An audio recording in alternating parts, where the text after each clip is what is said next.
World. We are live here in the Florida Aviation Museum at Sun and Fun. So go ahead and just start putting your questions in, what questions you have. And we're just gonna kind of take our time. We're trying to get this thing started behind me. This is a Curtiss P6 with a Chevy V8 engine. Yeah. So we'll give a few more minutes for people to join on. And Silas, can you see? And we got Silas behind the camera there. So everybody say hi to Silas. Are we starting to get people? One person. Awesome. Well, welcome one person. Who is he? Oh, there we go. Nice. There we go. All right. Yeah, man, we're starting to get a few people. We'll give another minute or two before we really get diving in. But yeah, I've been gone for a minute. Been working on a few things that are going to be pretty big here come this fall. We got all kinds of neat stuff coming up. And I'm looking forward to Oshkosh coming up in just a couple of weeks. And we'll be leaving next week to start driving the Elvis jet up there, getting it set up so I can be able to meet a lot of you, which I'm very excited to. I love just meeting, hearing stories, hearing how just whatever connection we have or how I get to be able to do this. So thank you guys so much for watching. Because of you, I get to do awesome experiences like this. And yeah, we're just sneak peek before we get going in here too far. So we got a real Red Baron up there, one of the old Stearman airplanes that they used to do in the flying shows and stuff. And we have a Pitts in the back, a Wright Flyer replica hanging in the back wall there. Big jet engine. And I'll be honest with you, there's some fairly sketchy things that people have actually flown that I don't know if there's enough money in the world that I would get into. But somebody out there has got bigger cojones than I got. That's all I'm going to say. Oh yeah, we're out here doing a few more starts on a few other airplanes. This is going to be the only live one that we're going to do. And I will say that one of the airplanes that we're going to be starting up out here has afterburners. Just saying. That's neat. 10:04, we'll do one more minute and then we'll get started here. You know, the museum is just super awesome, super great people, easy to work with. They have schools and summer camps. They got weird globe things over there, all the STEM, the science, technology, engineering, and math, I think is what that stands for. They have a AMP school over there, which is where Mighty Mouse is at. We donated that to them a few years ago, and they've been using it to train up all of the future generations of AMPs, so that's fantastic. Still smells like mouse pee, by the way, if you're wondering. And then across the street over there, they have a high school where they focus on aviation-based activities. They even have a flying school on the other side of that where they teach kids how to fly and also younger kids in the mechanic side, restoring airplanes, flying gliders, all that kind of stuff. They got a lot going on here, not including a huge air show every spring in April, Sun and Fun. I'm sure you know about it. Where are we at? 10:05? Should we go ahead and get this ball rolling? All right. We're going to be doing this just like a real Jimmy's World video, with the exception that you can ask some questions and we can answer them live. So here we go. We are here at the Florida Aviation Museum at Sun and Fun, and we're going to be trying to start up this Curtiss P6E replica with a V8 Chevy engine. Now, the people here have been so nice to let me come in and kind of mess with some of the nicer stuff, and I'll be honest with you, air conditioning is an amazing thing. So I'm going to stay in here as long as we can, and then we have a door right behind us so that when we're ready, we're going to push it out and see if this thing can't make some noise for the first time in over 25 years. With that being said, this airplane was donated by the same guy that donated this airplane. it's another Curtiss.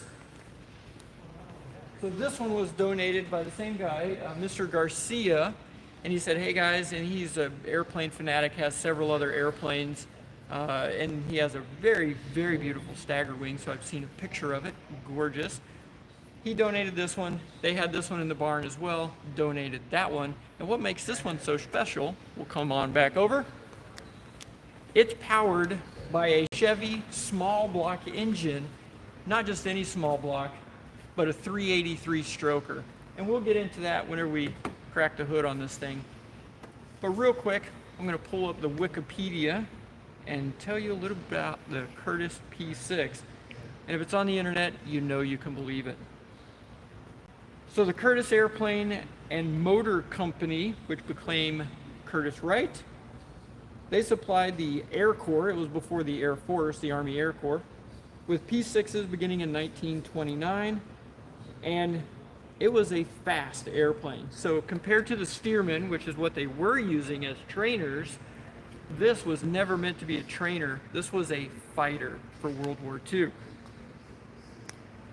Here we go, fast maneuverable. It took second place in the 1927 National Air Races with the XP6A that was a little hopped up and had some other fancy bits on it. Took first place at 201 miles an hour in a biplane like this. That's nuts. And then further on, they sent 46 of these airplanes were delivered to the Army Air Corps. Most of them are in this paint scheme right here, which came from the first pursuit group, which had the owl on it. So come on over here. And this one's one of the more famous designs. This is the snow owl. Something that I didn't even notice, but one of the docents here pointed out. Look at the wheel fairings. If you look, these are the claws. See down here? That's the claw that kind of comes around like a snow owl, like that. And then it has no one here, and then on the inside you can see it over there too. How stinking cool is that? Well, it gets better, because in 1932, Captain Reuben Moffett flew a P6 converted with a supercharged Conquer engine that put out over 700 horsepower, Dayton, Ohio to Washington, D.C., so not a super long distance, but he climbed all the way up to 25,000 feet and did 266 miles an hour in that short distance. In one of these, at 25,000 feet. Nope, that's all I'm saying. Good for you. Wow, that's insane. All right, so let me give you some quick specs on this bad boy. The normal one, cruise speed 165 miles an hour, much more reasonable, but for a biplane, that's still insanely fast. Because most of the Stearmans and things like that, I mean, 100 miles an hour on a good day, on average, right? Maybe a little bit more, a little bit less.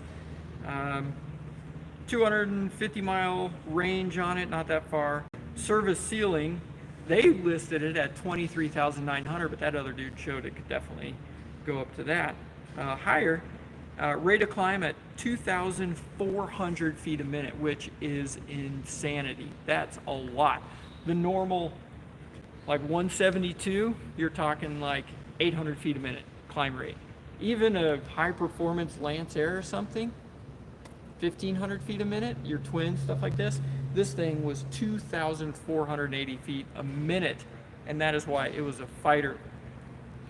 And last but not least on the fun facts, two 30mm cannons, guns here. Now that's, you know, it's a 90% scale, so on camera it looks bigger or smaller. I'm not sure how that works. Got another one on this side.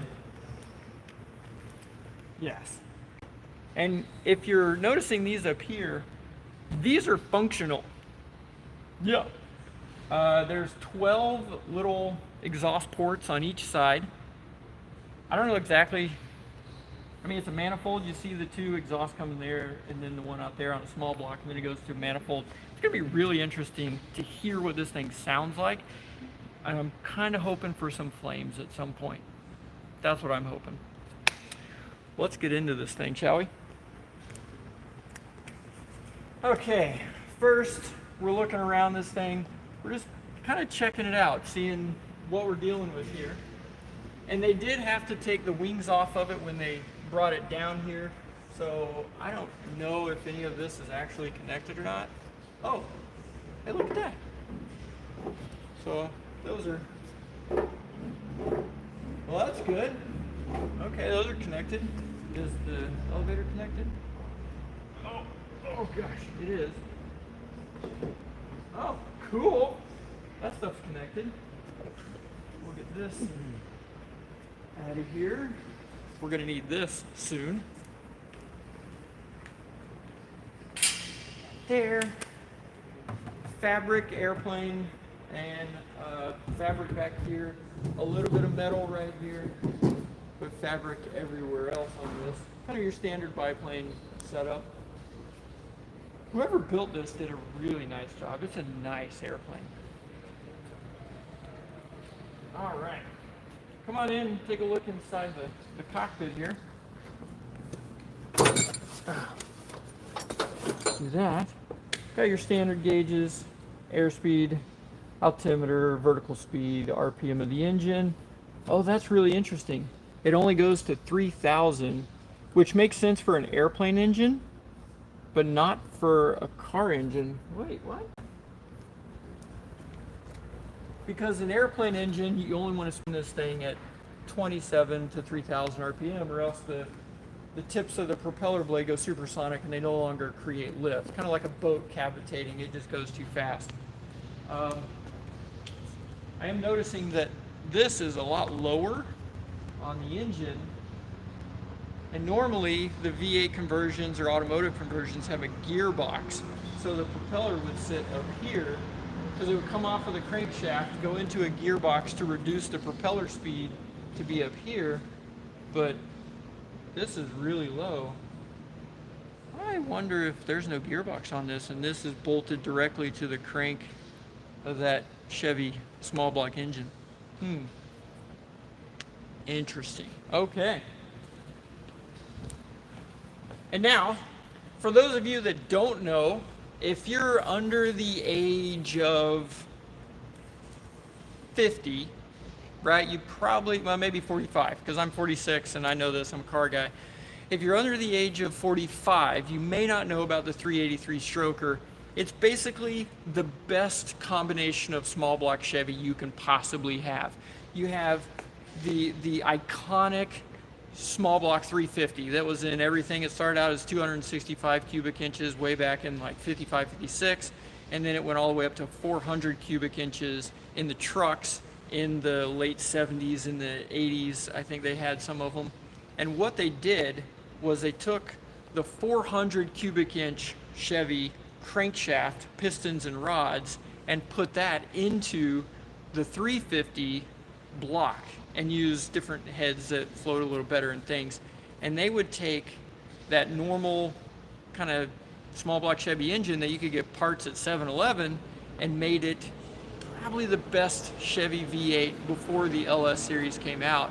And it was no big deal for these things to be pushing 500 horsepower with that combination. So it was very effective. Well, with that, let's get back in here to our gauges. Come on around. Let me get out of the way here for you. All right, so we got our temperatures. No, that's amps and volts. Okay. We got oil temperature, oil pressure, fuel pressure. Okay, I see it's only 5 to 10, so that tells me it's carbureted. If it was fuel injected, it would be 15, 30, or even 45. Coolant temp is good, and wait, water pressure. What the heck? I've never heard of water pressure. Okay, that's a new one for me. See some switches. We got master. I really doubt there's a battery connected. Yeah, no. Okay. Oh, master number 2. Fuel pump. That's good. Ignition. Volts. And volts. Does this have 2 batteries, or is this just checking the different buses? We'll have to figure that out. Ignition. Fuel pump number 2. Okay. radio master, nav, and then 2 mystery switches. Alrighty, comm down here, throttle over here in the standard military, you know, airplane-y way. That's really weird. It has a lean and a rich on it, so I don't know if you would kill the engine by pulling the mixture like you would on a regular airplane engine. You know, I just realized there's no key. I don't see any place for a key to be in this. I'm sure that's going to be fine. It's just fine. Fine. Shall we pop the hood and see what's under there? Sounds good. Got my handy dandy go everywhere, and of course, my trusty claw hammer. This thing has saved the day more times than I can count, and it's also, I think, my favorite tool. I love this thing. There we go. Screwdriver. Right? I think it's flathead.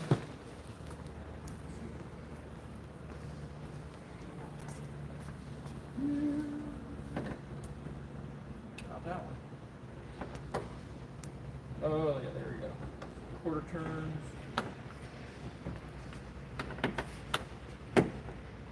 I'm wondering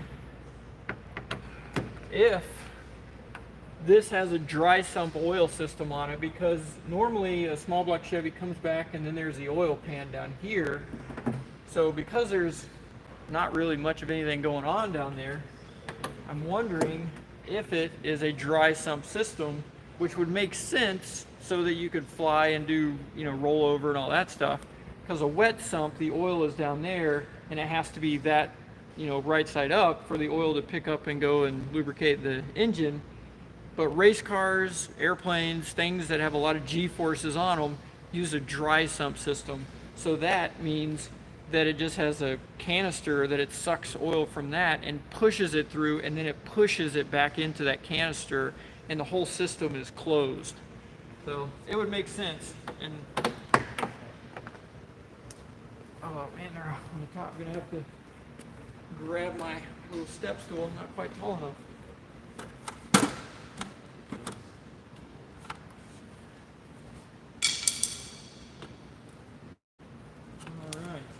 Oh, you got more up here. Ooh, I see a distributor up here. Oh, yeah. Oh, you know what? Duh. This engine's in here backwards.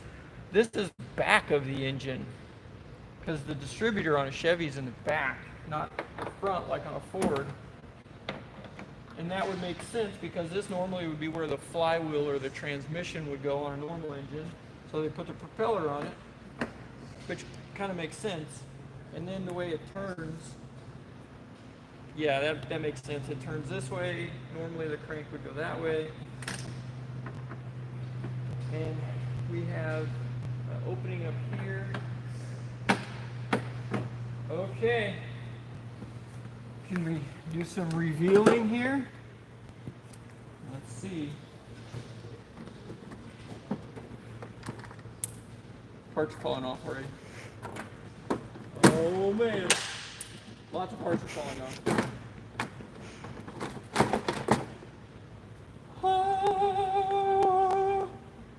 Oh, look at that.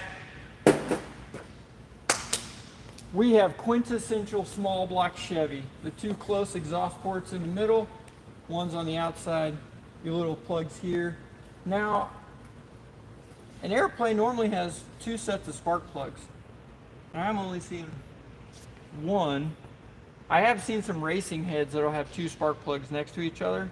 But this one only has 1, and there's only 1 distributor. It doesn't have a big magneto on it like some of the race engines.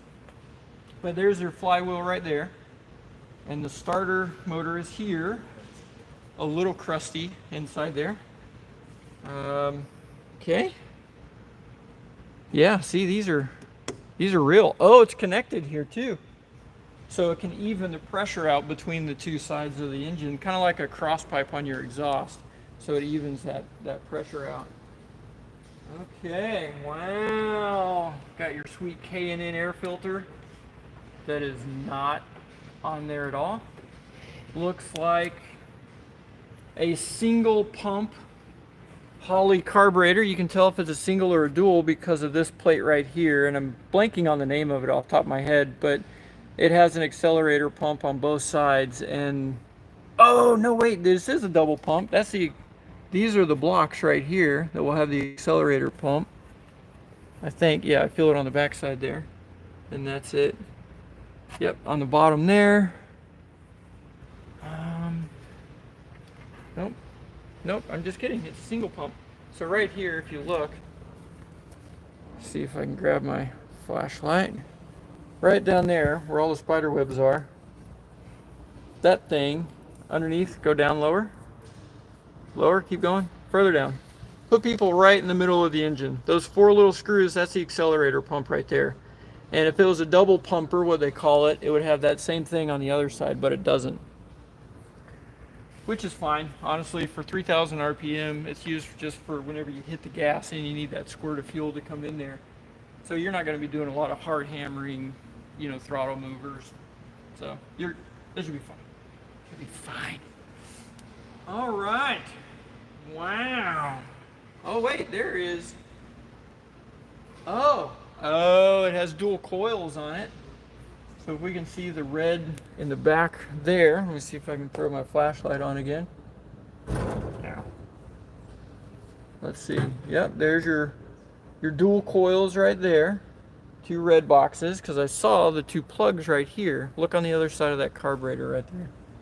See underneath? In those 2 red pots back there, those come together for this one right here. Very, very interesting. All right, let's look at the oil pan. The oil pan is a standard oil pan. It's just backwards. So you see, no, we're not going to be able to take the bottom off of this. There's a lot of screws connecting that. But come here. Let me see the phone. Okay. I'm gonna put you all the way down in there. There you go. Maybe. So you see the oil pan right there. Come on, focus. There we go. How it goes down, that is a normal wet sump style oil system. So that means this is definitely not aerobatic. And the coolant right here. So we have the radiator to water pump. We have some fancy billet pulleys, which gives an extra 10 horsepower, guaranteed. As well as the Moroso chrome thing right there. That's another 5 horsepower, guaranteed. Wow, okay. Now we gotta also find the battery. See the cable coming up? This is red. It goes in there somewhere. There's a panel right here. What is that? Okay, I can't see up there. Here, let me have the phone. You guys get to take the first peek of what's in this little hole. What's in there? Can you guys see a battery in there? It's like, I don't know what's in there. Tell me in the comments what's in there, because I can't see it. Anything? Let's see what we got. Before I fall off here. Oh yeah, there it is. Oh, weird. It's got 2 batteries. They're little tiny batteries too. Okay, that's the first that I've ever seen with that. 2 little tiny batteries. How the heck are you supposed to get to that? And it looks like, oh yeah, there's the gas tank is right behind it. See the little vent tube that comes up right there? So we'll check it for some, well, before we put gas in it, we got a lot of other work to do, but we know where the gas goes now anyway. Okay. Oh, that is so weird. They're 2 little tiny batteries that go down inside there. Here's a really random fun fact. One of the ways I had a 86 Chevy Camaro in high school, and it was a 305 car, gutless wonder, maybe 85 horsepower out of that thing or something. But one difference is a 305 dipstick is on this side of the engine and a 350 is on the other side. In case you ever pop the hood on an old 80s Camaro and you want to know that. All right. Well, while I'm opening this side, we've got a few people from the museum and around that have joined us. Everybody say hi to YouTube world. Hello. So do you guys have any questions or, and Chase, is this the first time you've ever seen the engine on this? First time I've seen a cow. So he's one of the guys over the museum that takes care of the airplanes here. And you helped bring it down from Lake City. We brought it down here with a group of our wonderful volunteers. We couldn't do this whole organization without our volunteers. They're wonderful folks.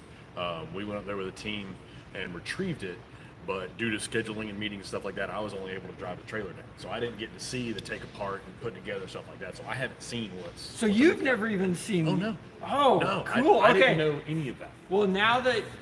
Well, let's open the other side to take a look at the full glory of this thing. And then tell me, I'm curious, what you think of it, what you're seeing, maybe what you thought walking past it every single day. How long has it been in the museum? So it hasn't been in the museum a year yet. Okay. February or March is when we picked it up. I knew that it had some sort of modified Chevrolet in it.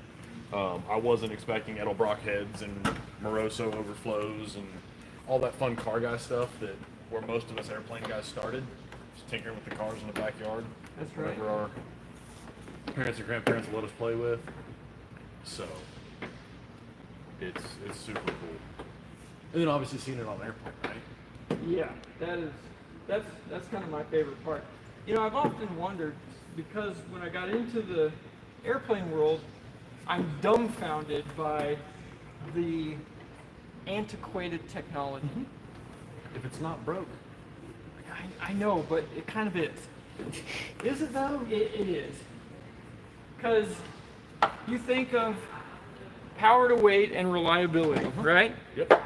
A Honda 4-cylinder engine, probably one of the best power to weight and reliable things that's ever created. And then you compare that to a C85 Continental thing, right? Reliable, yeah,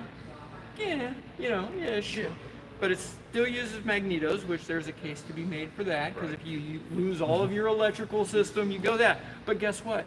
I don't remember the last time my Honda lost all of its electrical system in 20 freaking years and never touched it. Well, and I mean, I'm just throwing it out there. No, antiquated is the perfect word, but I mean, they didn't have solid state circuits in the 40s, right? But they did. How long is that? This could be like a podcast where we just go ranting and raving about all that. Yeah, because you have plenty of time for a podcast. Like that's true. It's fun. Are you ready? Yeah. Are you excited? I'm so excited. He was poking around this thing earlier when we got in here, and I was like, "Chase, stop! Here we go." Woo! That is 20 horsepower, Jimmy. It has a chrome stuff. It is a chrome. Oh heck yeah! Look at that. Ooh, and it's the kind that are self-coming out. It's Bluetooth. It's fun. It's a Bluetooth dipstick. Yeah. So now, that's a tiny alternator. Well, you don't need much, man. Is the belt? It's even tight. Ooh. Okay. And not completely dry rotted. Well, we won't look too close. Okay. I'm not going to put the flashlight on that one. Yeah. But here's the coils that we were talking about. MSD. So do you think it has dual coils as like a dual mag setup, or would it be? Well, it showed ignition 1, ignition 2. Oh, okay. Yeah, and they come to this junction box right here, so they fire that. Oh, that's cool. So I'm guessing it's one of two things. It's just a redundant system, because I did see a switch in there that said voltage bus 1, bus 2.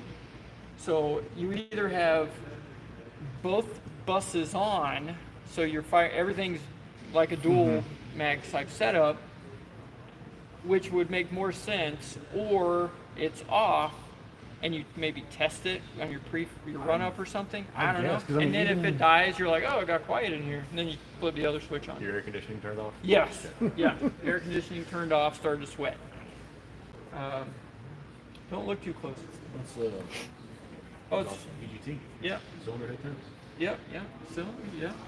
Little tiny alternator, you got your timing marks back there, your oil filter over here. Okay. Yeah, because it's definitely a wet sump, a traditional style. Which, either way. All right, let's see. Now they tell me they drain all the fluids out of this, so we'll see if their people actually do or not. Nope. Got on my nose. Yeah, it's clean oil. I mean, it's old. It's really clean, but it's old, and it has fuel in it. You can smell the varnish. So somebody was trying to start this and flooded the crap out of it, and all that oil washed past the cylinder rings and went right down into the engine. Well, is it still slippery though? Okay. That's all we need is a little bit of slippery. Okay, carburetors, yep, up here, all that. So I'm gonna find a rag and wipe my hands off, and then I'm gonna operate the throttle from back there and make sure that's connected. And then this is the first time I've ever seen it on a carburetor from an automotive side, is a mixture. They actually have a mixture block back here on this side that will cut the fuel off. Just like in an airplane. Yeah. I've never seen that on any automotive application. It was always the key switch where they kill the ignition instead of the fuel. Yeah. Here's a fun fact for you. In an airplane, they don't kill the ignition, they kill the fuel, and that way it starves the engine of fuel to keep running. In a car, it's the other way around. They kill the ignition, and the fuel just keeps on going until it decides not to go anymore. Yep. And if you're dieseling, which you're knocking and pinging, the cylinders, it's got a metal pieces in there that are really hot, and then you turn the key off, that sucker will keep on running until it decides to either melt a hole in the top of the piston. Thank you, Chrysler 2.5 liter out of my LeBaron that I had that did that, out in the middle of nowhere, Arizona. Oh, thank you, sir. Thank you, James. Another guy named Jimmy and James has a little Cessna 150 that I've seen for the past 5 years. I've seen it that long over there, so we'll get his going too. But So we've been monitoring comments. oh, you have? We have. Okay. Do we got some questions? We got. So most of the questions are pertaining to your mustache. What? Yeah. Oh yeah. What about them? Do I need to trim it? No, they wanted to know if you shampoo and condition it. I do. You have do? to. Okay. Yeah.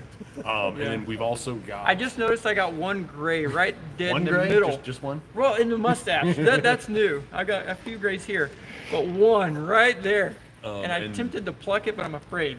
And then we've got people from all over the world. South Africa, Australia, UK. Oh, all heck yeah. I don't know how many we're up to now. We were pushing 680. We're at 680 now. So we got 680 people all over the world watching us here at Sun and Fun, here Very at Florida Air cool. Museum. What time is it in Australia right now? Why would you ask me questions about 12 I hours don't- difference. 12 hours. Okay, here. I've actually got a world clock on my phone. And I've got Brisbane, Australia. It's 12:35 a.m. in Brisbane, Yeah. Australia right now. Now, don't ask me how that works. With So is that tomorrow? Like, are they watching tomorrow, this it's Tomorrow, plus 14 hours. So it's tomorrow. What day of the week is it? Saturday. Yeah. So it's somebody, instead of having a life, is sitting at their computer at 12:35 a.m. watching Jimmy's World try to get this old airplane started. Yeah, hopefully with like Foster's or something, just hanging out. Oh, having a yeah, great time. right? Yep. Boss is Australian for beer. And in London, it's 3:36 in the afternoon. So they took an early Friday, is what happened there. Yep. And Miami, same time zone. Duh. It's okay. It's a long day. Did you wear the shirt to match the airplane today, or was that just a happy accident? I just grabbed the least dirty shirt out of the clean, pile that was the least wrinkled and went for it. But it does match pretty well. No, I think Awesome. so. Cool. So we're gonna All check. right. Yeah. So Silas and you guys watch this right here. This is a throttle valve, and then I'm gonna go try to move it, and you let me know if it moves. All right. You ready? Yep. Is Yep. it moving? It's moving. All right. That is really needs some lubrication. Silas, go on the other side, and there will be a little lever to the rear. Yep. I think. Yep. I see it. And I'm going to try to move that. Is that moving? Yep. Yeah? Mm-hmm. Sweet! Alright, I'm going to leave it full rich and the throttle open so that when we do put fuel in it, we can fill those bowls. I guess that butterfly is on the outside of the bowl. So I'm going to change my mind. I'm going to close it. That way when it fills those bowls up, it doesn't just dump into the engine. Let's see. We got carburetor. We got the throttle and mixture stuff is connected. We have an engine. We have oil in the engine. Now I will say, for a Chevy engine, normally what I do with my cars, I'll pull the distributor and then you have a shaft that goes down and it primes the oil pump right directly from there. That way you don't have to turn the engine over with it being dry.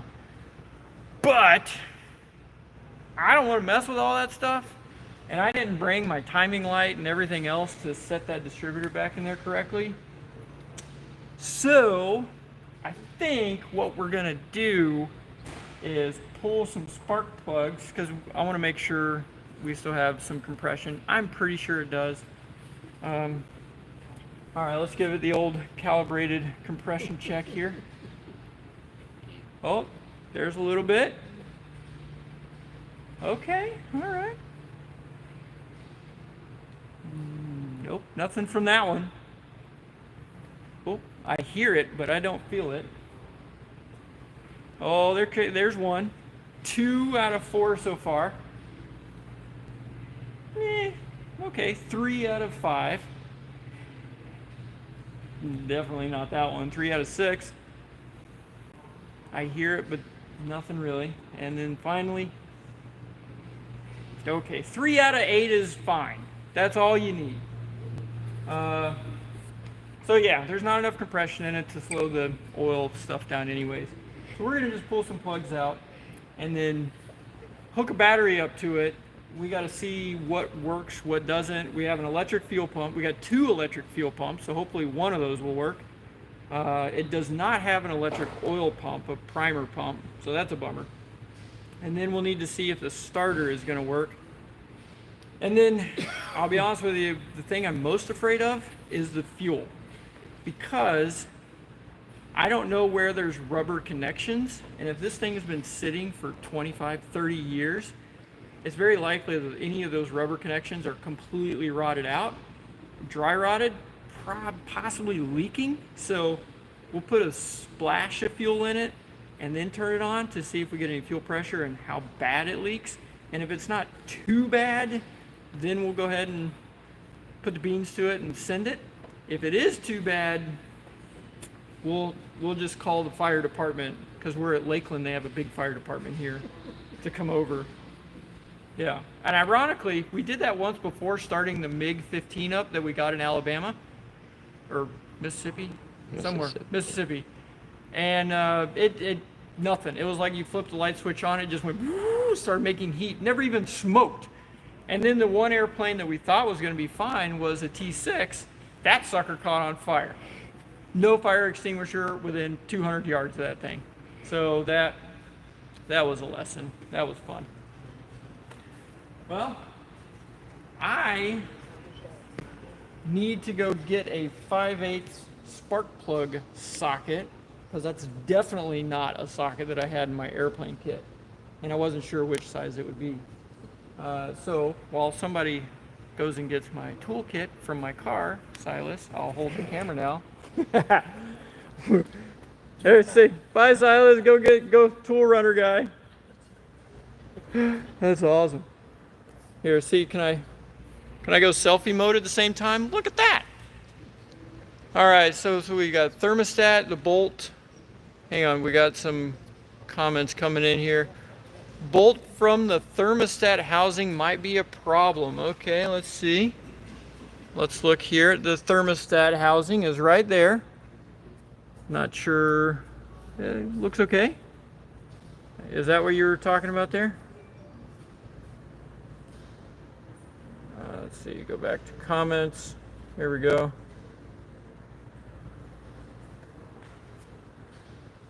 Hey, Jay. All right, bolts from the fuel pump. Oh, block off. That right there. And they even put safety wire on it, man. They went full airplane mode on this thing. Look at that.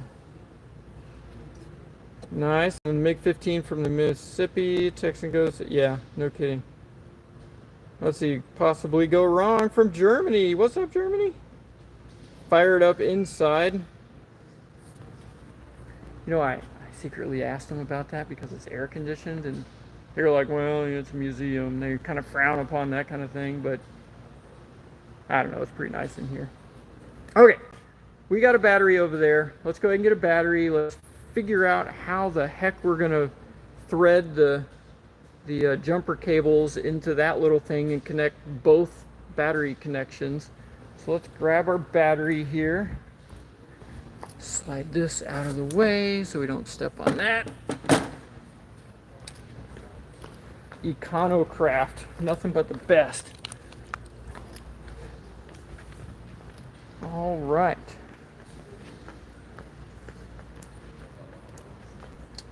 Ta-da! Put that right there. There we go. And now, is Chase still in here? No. No. Do you know what happened with jumper cables? So we had some jumper cables that we were going to be using to go from the battery up to the top there. And we got it. Hey, Silas is back.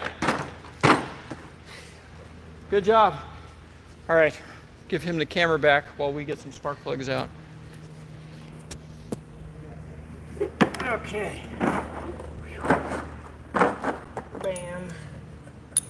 That 5/8 should be the correct spark plug size. Okay, yeah. Well, they use good stuff on this. It's like this was a Jegs. Oh, that's weird. Okay, that one. Huh. The little cap. Oh yeah, these are loose too. So look at this. On some of them, you'll have these, but these also have the removable ones, so they'll slide over that. And I think that one came off. Yeah, sure did. Okay. Oh, God. All right, 1, 2, 3, 4, and they're all down. Okay. And are we gonna keep them in order so they go back into the exact same spot? Probably not, honestly. Any guesses on what these spark plugs look like? I'm guessing a little fouled out, purely because there's so much gas in the oil. I bet these things are fouled, and man alive, they have a long thread on them. Here we go, first one. Yeah, those are not pretty, not too bad though. Yeah, old gas. All right, next. Also on a Chevy and a Ford, the firing order is all backwards and cylinder numbers are numbered different. Hey, jumper cable guy. Jiffy Jeff took care of. Fantastic. Thank you so much. All right, so Chase. Yes, sir. Do you think Your mustache looks great, yes. that's right. Not as good as your beard. Oh, well. See, I haven't reached the age yet where I can grow, the full beard, right? You can get one. It may take you a while, but you'll get there. Yeah. You're gonna ask me a question. Sorry. Do you? What's your guess on this thing starting? Will it start? Yes. Okay. How many attempts? Oh man. We did this the other day. That other one thing that we did, right? I was way off. I think we were all way off on that one. Yes. Yes, we were. Are you gonna hand prop this one? It's not hand prop. This got a starter on it. I'm gonna stick with my same number from the other day. I'm gonna go with 7. 7, like. Burr, burr, burr, burr, burr, burr. No, you hit the starter 7 times. That's what I'm saying. 7, Well, no, you're gonna hit it, and then we're gonna find something, and then you're gonna hit it again, and then we're gonna find something else, and we're gonna hit it again, and Okay. so 7 attempts is what I think. 7 attempts. Okay.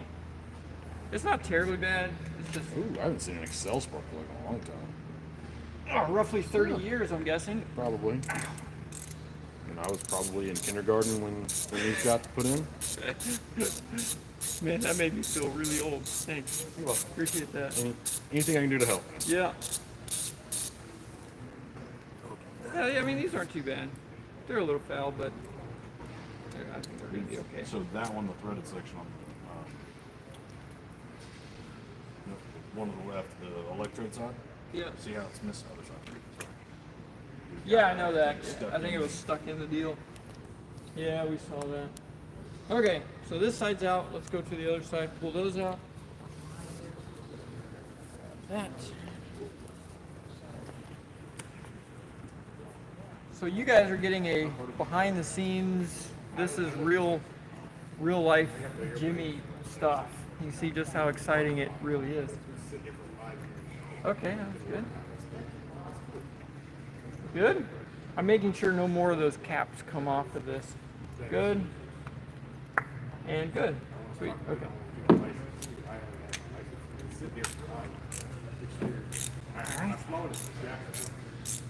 And then, once we get all the spark plugs out, I'm going to go ahead and I'm going to put my finger over the thumb, or put my thumb over the spark plug hole, and then turn that just to see if there is some compression more than what I felt. Just not too bad.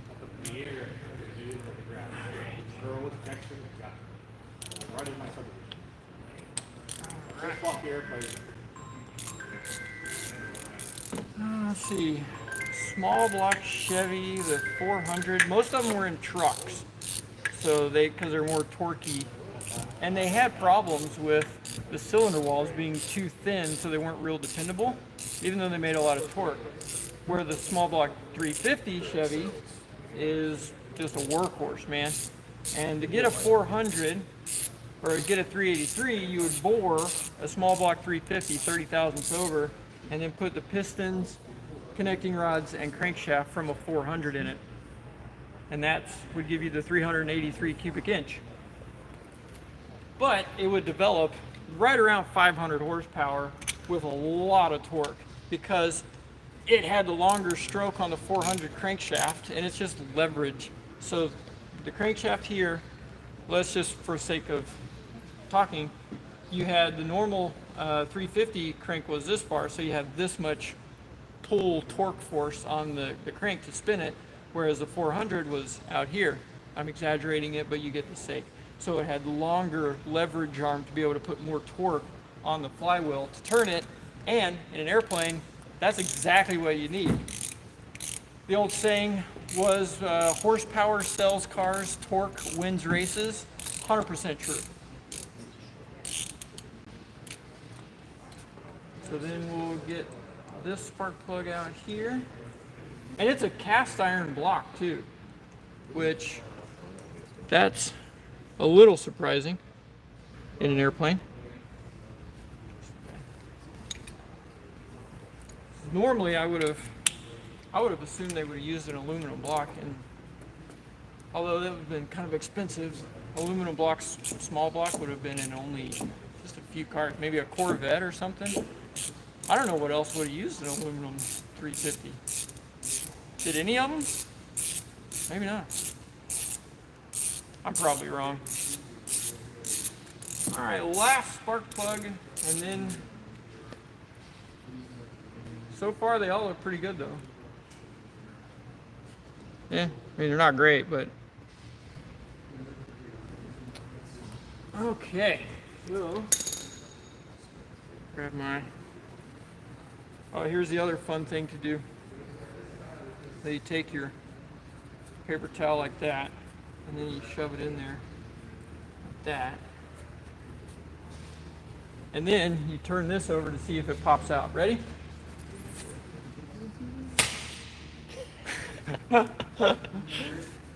Got it. That's just fun to do. Let's do it again. All right. Ready? All right, compression check is good. We got plenty of compression. That's fun. This is what you do in a shop. My favorite thing ever though was when you change a tire in the valve stem, and then you go to put it on the machine to seat the bead. We'd always place the valve stem right on the tube tire, and you go like this, and as it's inflating, it goes, and then when the bead sets in there, it goes boom, and then that little valve stem shoots, and just see how far it can go. But that is definitely not what you're supposed to do according to OSHA safety standards. So don't do that. That's a bad idea. But it's pretty fun. All right, here we go. Last one. Oh, that's not a good sign.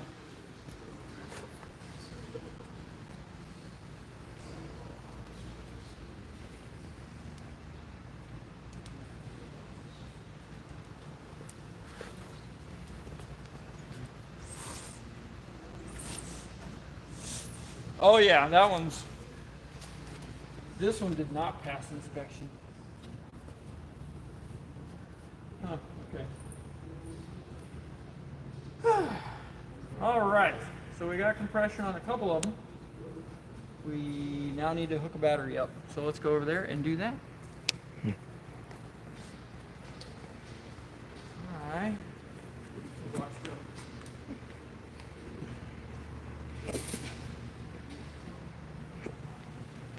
It's time to get serious. Gotta put on my headlight. Is that bright? Slightly. And jumper cables went where? Right here. Okay.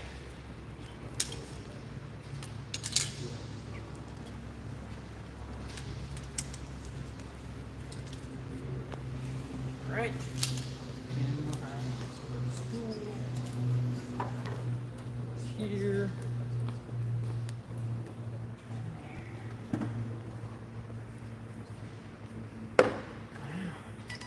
And thank you guys all for coming out and just kind of hanging out. Absolutely. We got some. Is there here anybody? What's up again?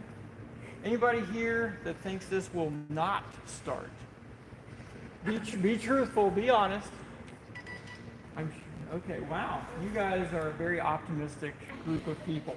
We have faith in you. Faith in no, it's not in me. It's in this and the guy that came before me. I just get to be here to have fun with what somebody else has done. So I know that it's your thing to do. Okay. But I think there is somebody here that would love to yell clear prop at the time. Okay. Yeah. Well, that's the key to really getting it started. That's what we have to do. Yeah. So, So that's the key to getting it started. but Well, let's see if we can get the jumper cables hooked up first. Normally I don't work on airplanes that are this nice because I have to consider where the jumper cables are going to be laying across the paint in the airplane. So I'm actually a little bit afraid of scratching the paint, which I'm not really used to, if I'm honest. Okay, let's see. Ow. Let's see. Okay, there's that one. Ow. And that one.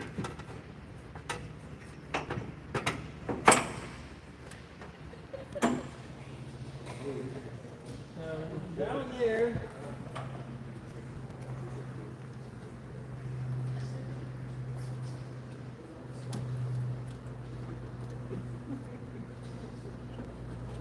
You know what? This is probably touching the frame and it's going to short out and everything else. So let's find a good place to ground it. Oh, mud dauber. Want a mud dauber? Oh, getting it dirty. Do that.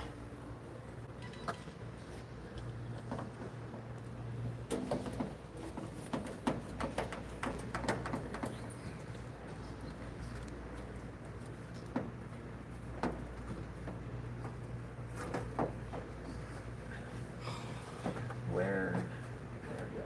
That's a better spot. Oh yeah, that's a much better spot.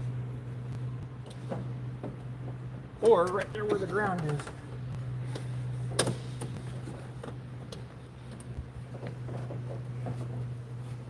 Okay, so we've got that side connected.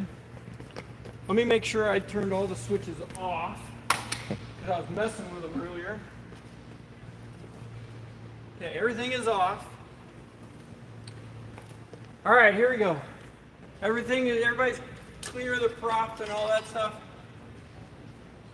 Okay, and this is always one of the more scary times. This one I'm feeling a little more confident.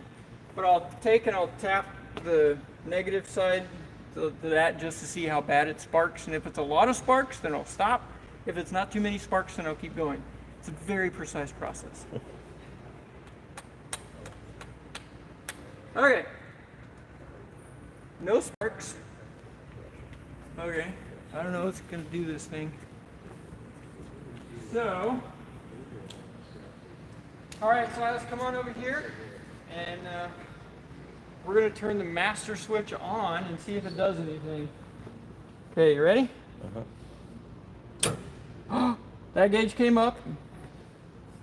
And we have that came on. Okay, master 2. Okay. All right, I'm going to turn the fuel pump on for a second. Just kidding. Fuel pump number 2 on for a second. Oh. I thought I heard a little something there. Okay. Radio master. Oh. All right, the radio comes on. Sweet. Nav lights. Are the nav lights on? I'd be shocked because they had the wings off of this. Oh, it doesn't even have nav lights. Well, it's got a switch for it. Okay. All right, now here's the big one. I found the starter button underneath. Is everybody clear and everything clear of the prop? Yep, you're clear. Okay, I'm gonna see if this starter actually works. Oh, something. Ooh. We're gonna need to get a better connection right there because it's not making enough contact. But the starter works, that's good.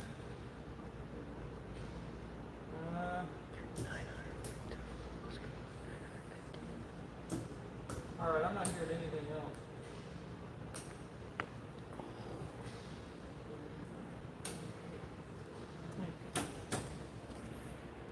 Okay, so we are going to need a better connection for that. I'm going to try to connect it to just one side because I did have it on both sides and I wasn't really happy with that.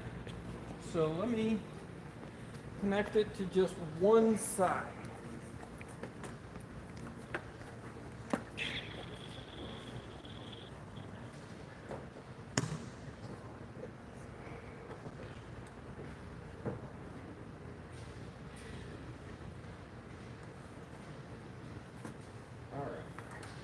Let's see if that made a difference. I'm going to hit the starter again. Go ahead. All right, clear prop.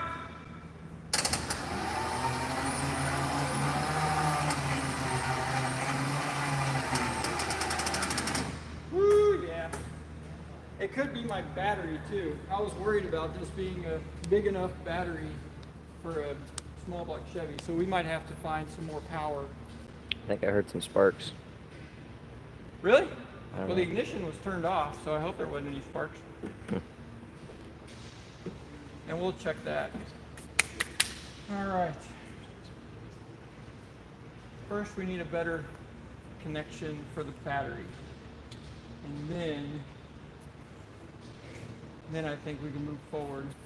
I also don't know where the fuse panel is because neither one of the fuel pumps turned on, so I don't know what the deal is with that. I don't even know where the fuel pumps are. Let's see, the fuel line is on the other side. Okay, so right here, inside this is the fuel line. And it goes down to there, which is also inside this thing. So the fuel pumps are probably down inside there because the gas tank is just behind it.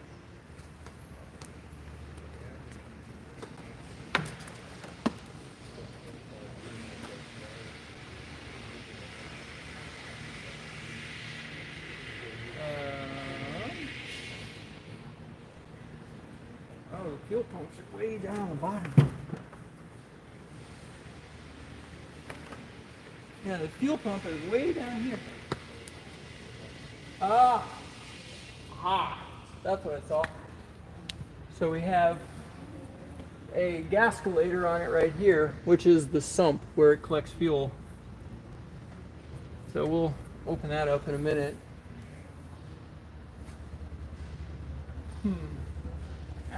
Let's see, does it have any fuel in it?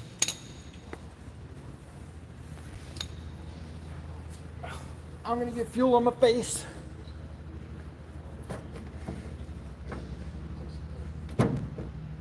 Oh, there's a little bit of moisture on it. Oh, that is. Oh, that's really old gas. Oh, that's bad. Oh, that is just varnish. Oh, that's really bad. I wish there was a smell-o-vision so you guys could smell this. But that fuel is very much not good. And that could be a big problem. Because old unleaded fuel, because of the additives and stuff that are in it, it turns to varnish and it kind of separates a little bit. And then it will gum up and clog up the really small passages in the carburetor so that the fuel can get to where it needs to go. And that's a big deal. That's why you should never let your lawnmower sit with fuel in it over the winter, because even by spring it might be clogged up a little bit and not work. Okay.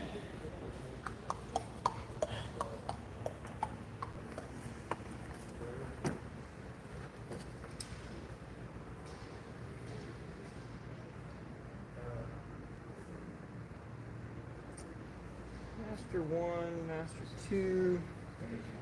You know what? I wonder if we can just go straight to the starter. I wonder if we can just go straight to the starter right there. We'll still use the switch inside, but the connection for that battery cable is here. I'm going to get my voltmeter and measure my battery to see how dead it is. What's going on? Howdy. What's your name? Hello. What is it? Hello. Oh, good to meet you. And what's your name? Natalie. Natalie, pleasure. Did you guys know this was going on? Yeah. Oh, you did? Yeah. Fantastic. You're from the local area? Yes. Plant City. Just right down the road, man. Are you an airplane guy? We're the technology guy. Technology, all right. Like 1970s small block Chevy technology? That's awesome. Well, Bo, I'm glad you're able to make it out, man. Thank you. Are you guys going to be able to stick around and see at some point if we can get this thing to show some life? Hopefully. Good, yeah. Yeah, I was hoping that it might not be too long from now, depending on how the rest of this goes. So let me check the battery here. All right, so I'm hoping, put that up there where you can see it. I'm hoping to see at least 12.5. Anything above 12 is good. What's it at? 11.7, that's not good. Yeah, this is the battery I've been using on several of my things without it being charged, so that doesn't surprise me. All right, so we're gonna need some gas, which we have that. We may need another battery. And we gotta check for spark next.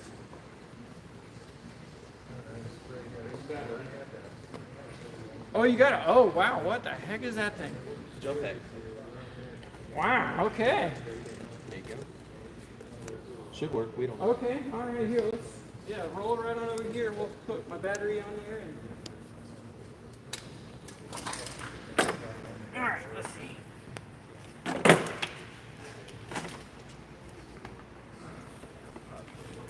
Negative. Step ladder. Check. Does this thing need to be plugged in? Yes.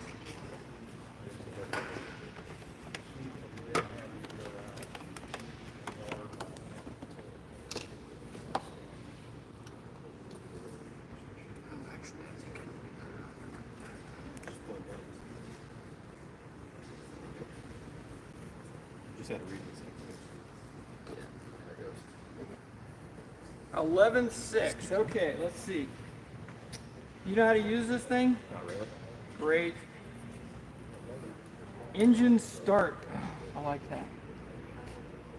Ready. Cool. Are you for real? Let's hit the key and see what happens. Everything clear. Yeah. Is everything clear? Oh, sparks. All right. Everything is turned off. All ignition, all that stuff. Let's see if we got fuel pumps now.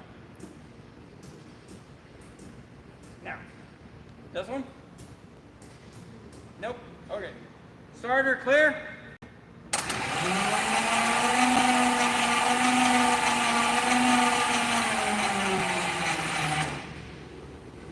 Made it a little bit better. Alright, we're gonna let the power pack charge up a little bit. Alright, clear?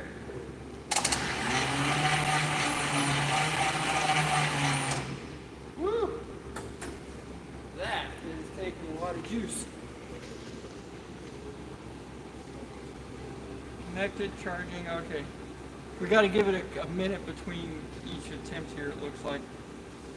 Should we take the exhaust plugs out? Does that matter? Yeah.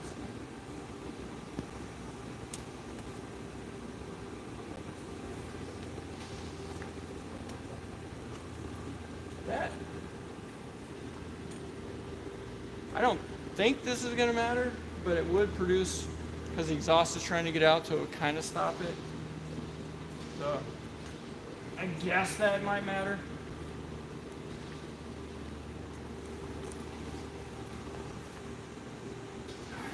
And it looks like they're the little feet off of a cane or like a chair is what these look like.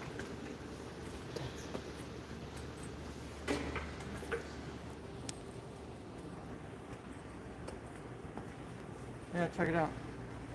It's like off of a walker or a chair or something. Little rubber feet.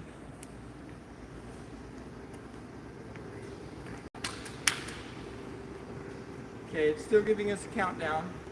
Let's see, what else did we need to do on this? For the next time, do we want to see if it has spark? And we're going to need somebody else to hold the camera. And Silas, I'm going to show you how we tested for spark on a 1970 Chevy pickup. And it involves a screwdriver. A number 2 Phillips to be precise, because the diameter of this is the exact same diameter as the end of the spark plug. So Silas, I'm going to have you hold this. Let's use that one. Hold that right there. Handle over here. Don't touch the metal and stay away from the propeller. And we should see a spark jump between that. Should. Okay? Feeling confident? Fantastic. All right, go ahead and hold that right there. Yeah, there should be plenty of a gap. Just stay clear of this. People often ask, where did we come up with the phrase, what could possibly go wrong? Right here. Ignition 1, ignition. You're a little far away to get the spark. Get it a little bit closer. There you go. All right, is everybody clear? Are you set? Yeah. Here we go. Clear prop. Yeah. Spark.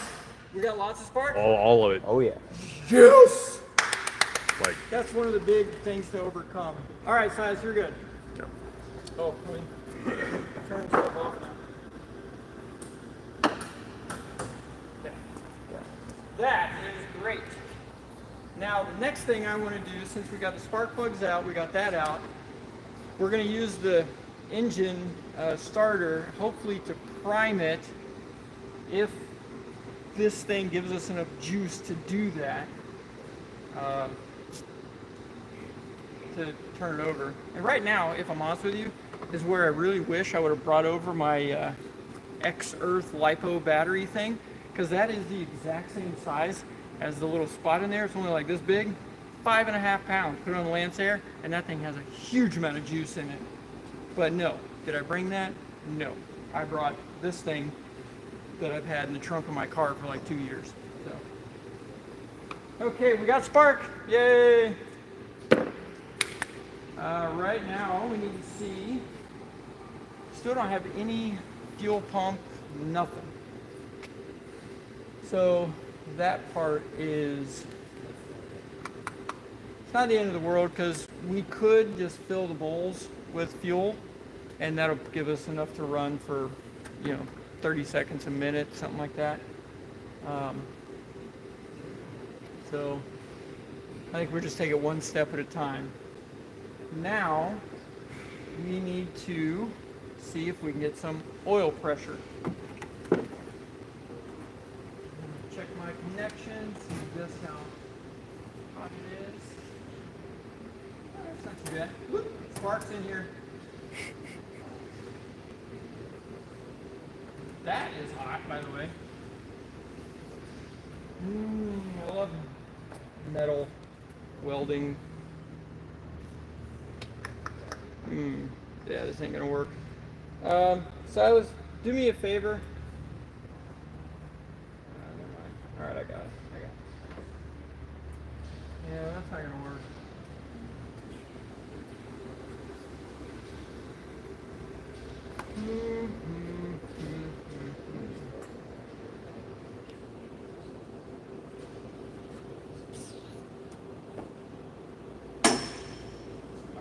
Bring it in this way.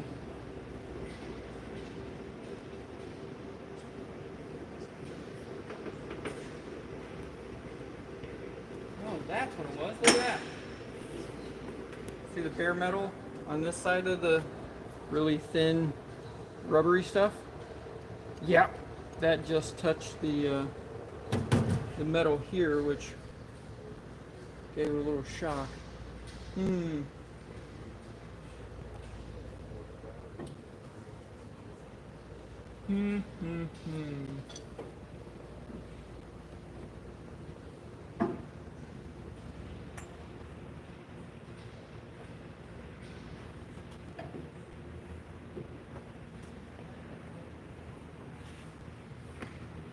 This one here. Okay, so it does have to go onto this cable right here.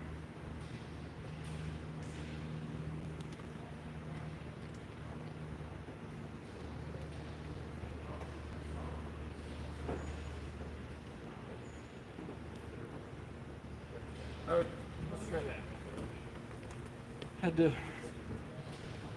Had to maneuver it around a little bit to get a little better connection on it. Now I'm going to watch the oil pressure gauge for as long as this thing will let us crank it and see if we can build any oil pressure. It says ready. I'm going to see what my volts on the battery are here. Hopefully they went up. All right, 13.4, good. It is charging.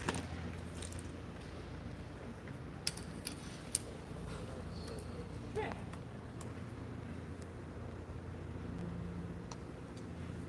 All right. Says don't forget you're live the whole time. Yeah. Okay, the prop is clear. All that stuff is out. All right, and I've got the oil pressure right here. All right, clear. Hey, it's coming up already.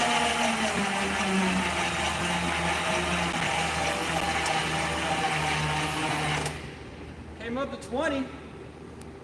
All right, that's good enough for me. We have oil pressure, good. We have spark, good. Still can't get any fuel. Give me fuel, give me fire, give me that which I desire, go.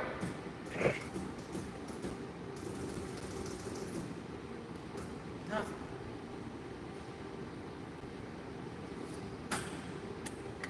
All right. Where's the fuel pump on these things? And there should be 2 of them. All right, fuel pump comes in down there. Down there, and then it goes back there somewhere.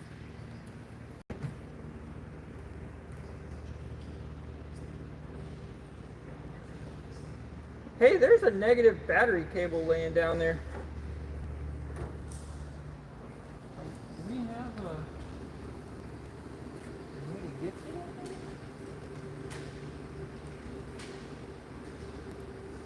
No way. Is that the rudder pedals from the front seat? I think it is.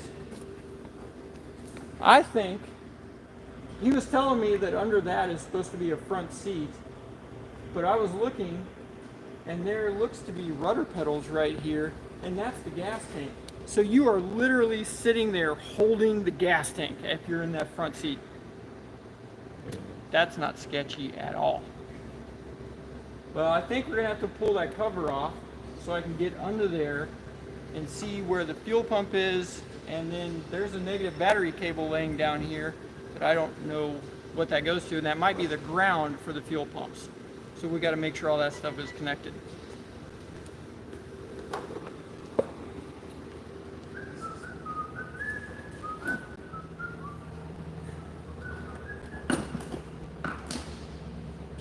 Let's see if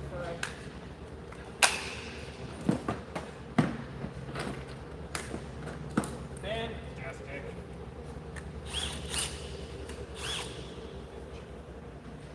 What? They're all flathead. Alright, need my little flathead screwdriver. Embedded until World War II. What'd you say? Phillips said it wasn't embedded until World War II. Oh, okay. Was it really? Seriously? So if you see an antique airplane pre-World War II that has Phillips heads in it, it's not an accurate restoration. It has to have slots like you have. Well, I did not know that. I am learning all kinds of things today at the museum. That's why we need that one.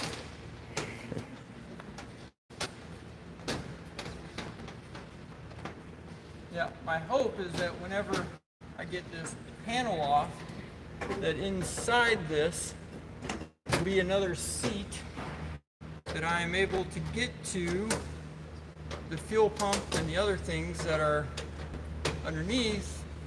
And I'm really hoping that that negative cable is the ground for the fuel pump.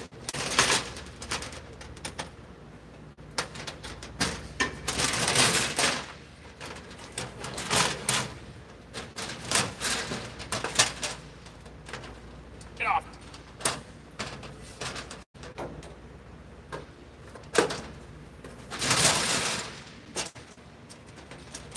Oh, it's stuck.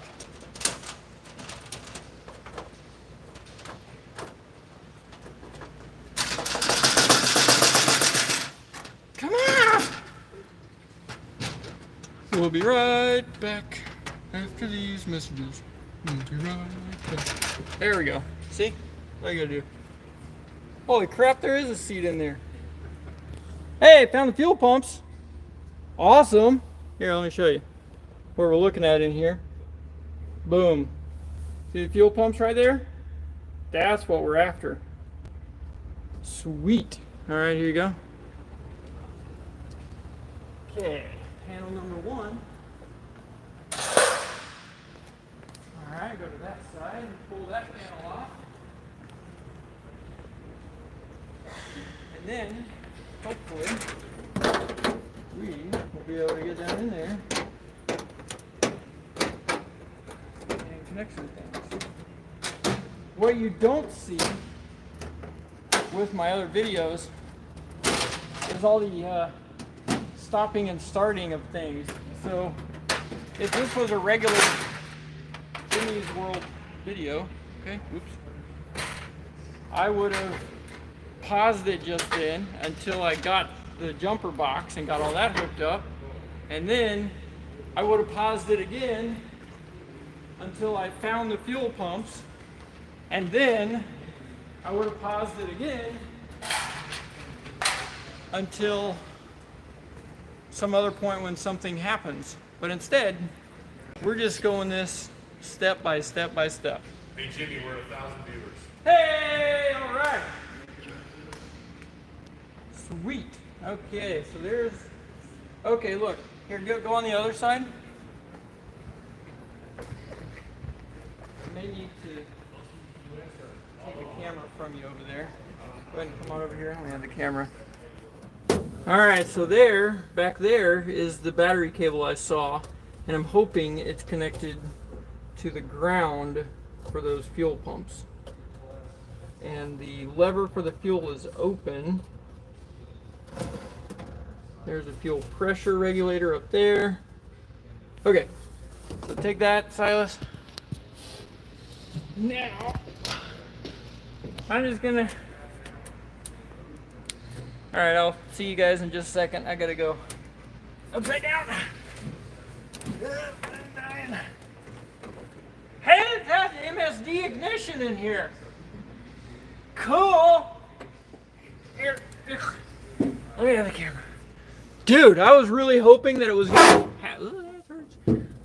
have it, and check out what I just found. MSD ignition on this sucker. Yes. That is fantastic. I can't see anything. Okay. Okay, so we got fuel there. Okay, that's ground. Power. Okay, the first thing, I'm gonna get my multimeter and make sure that the grounds are connected, and then I'm gonna turn on the power to see if we have power directly to the fuel pump. And if we do, then I know it's in the fuel pump, and if we don't, then I know it's in the power stuff getting to the fuel pump. Alright, so first, let's check to make sure we got a good connection on the ground. So I'm gonna go over here, check that ground. We should. It's bolted to the same thing. Okay, what are we reading there? I can't see. I can't see anything.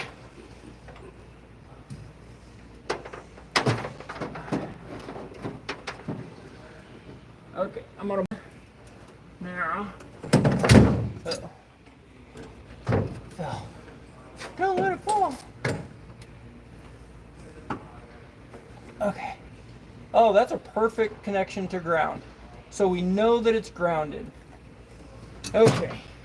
So now I gotta check this connection here, make sure it's got power. So we're gonna come over here, power 1, power 2, fuel pump 1 on. And see, because this thing should be going, and it's not.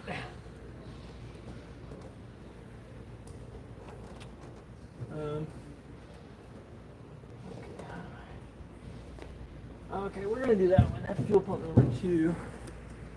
I gotta turn it to volts. Sorry you can't see this. I'll let you know what's going on. Okay. Fuel pump number 2. That one. Let's see if it shows anything right there. Are you able to see the voltmeter? Yeah. Okay, it's not reading anything. So Oh, that voltmeter. that's telling me that there's no power to these things. Okay. So now I gotta find where these wires go. Hopefully they're out in the open. I can just physically trace them back.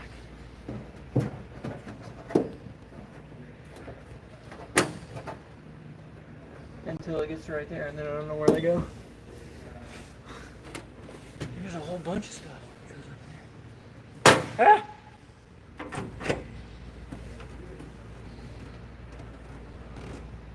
Oh, wait a second. Okay, let's see. 1, 2, 3, 4, 5 over is that fuel pump.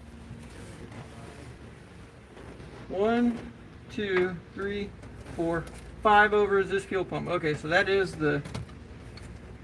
that fuel pump. I'm gonna test to see if we got power on that side.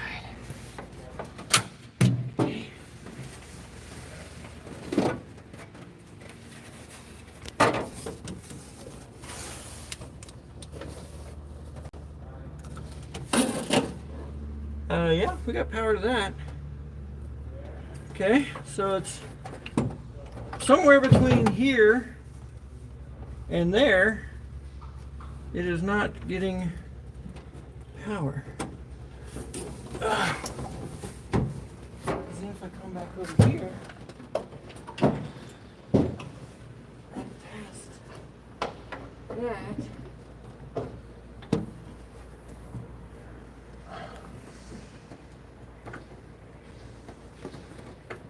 Is the switches still on?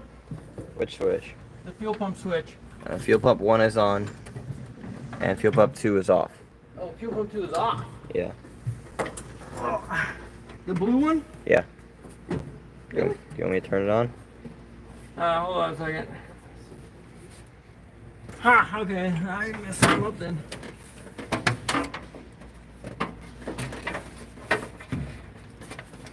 That's fuel pump 2 is this one, right? Yeah. Okay, that's weird. We have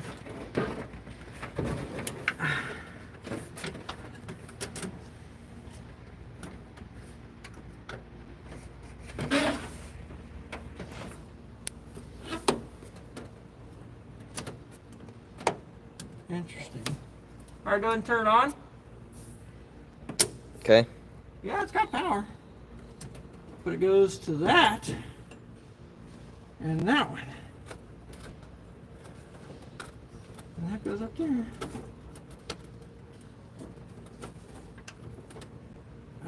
Okay, huh.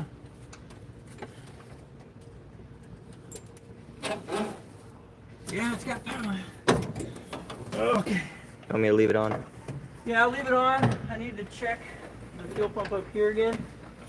And I'm sorry that you guys are just staring at my backside right now, but I can't really get the camera in here and show you what I'm doing. Because there's not really a lot of space in here. Ow, just poked myself in the finger. Okay, so we are not getting power from that switch to the thing. You know, the thing.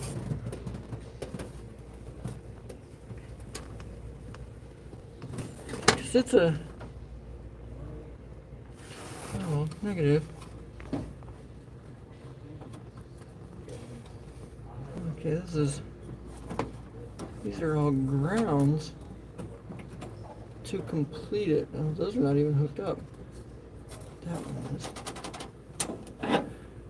What's this switch right here? Audio radio master. Okay. I can't. Oh, everything's full. Oh, I'm all lightheaded from being upside down.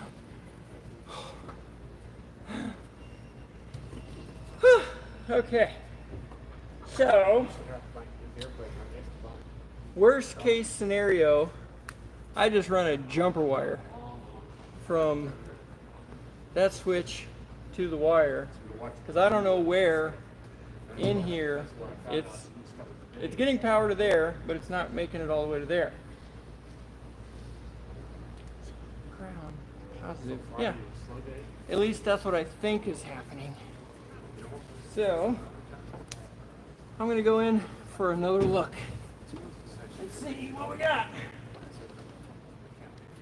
Power switch. Power switch, yeah, that goes there. This goes there. That goes this. Okay, I'm gonna follow this wire. Here, if you want to come on the other side over here, Silas.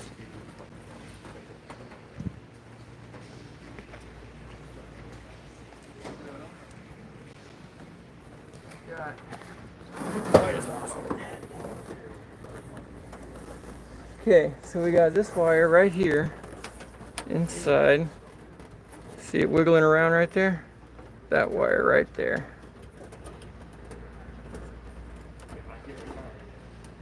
That wire right there. That wire. That is the one. Okay, so. Okay, it's this wire right there. So now I gotta go back underneath and follow that wire to wherever it goes. Okay, I'll be back.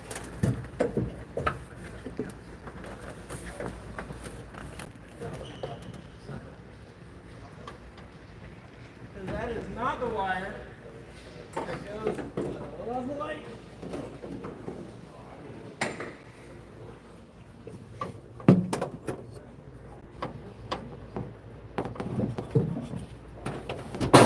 Okay, it folds over.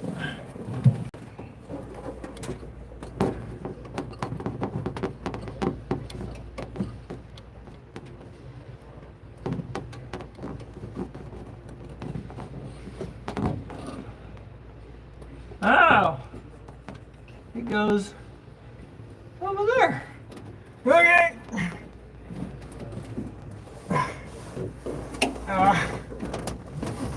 I'm stuck. Okay. Oh, good. Okay. I'm so glad we're doing this in an air-conditioned building. Oh. So it goes up there somewhere is where the wire goes. Before it goes to the fuel pumps, which I don't understand that. So I guess I gotta go back in to that hole in there. Okay. Let's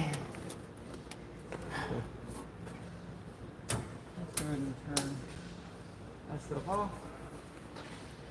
Whew.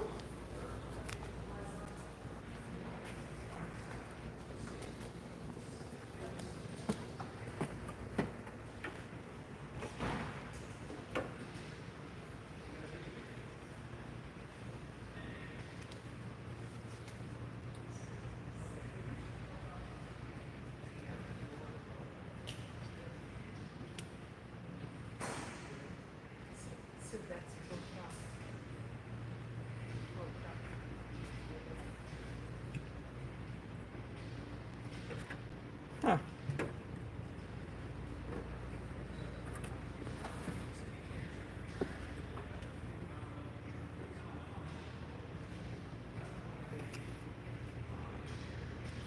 Well, okay.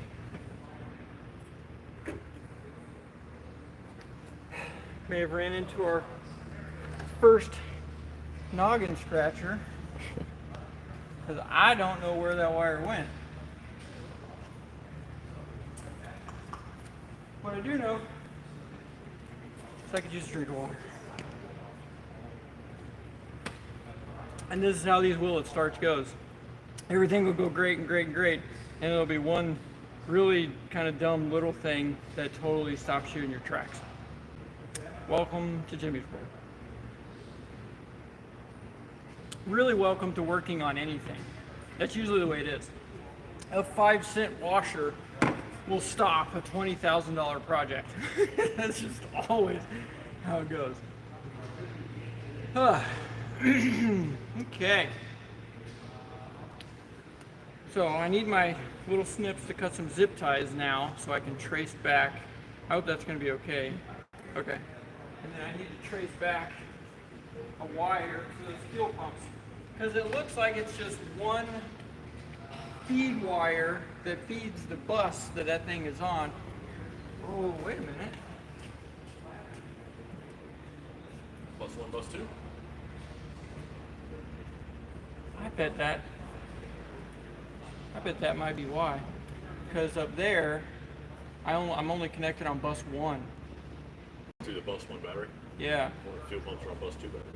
Well, in here it says number 1 and 2. So I assume one fuel pump is on bus 1, one's on bus 2. And careful, that red jumper cable thing, the metal is exposed on that handle.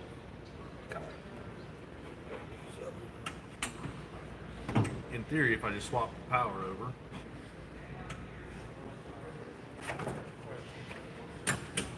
Yes. Is everything off? I don't know what it's wrong.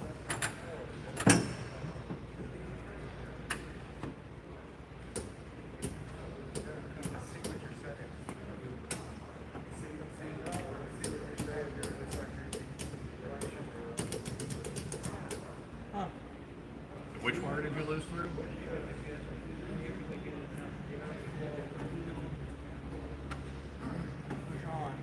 What'd you say? You said you were tracing the battery through. Which one did you lose? It's just a white wire, like a thicker, 14 gauge or 12 gauge white wire. Comes in on that side right next to the red jumper cable.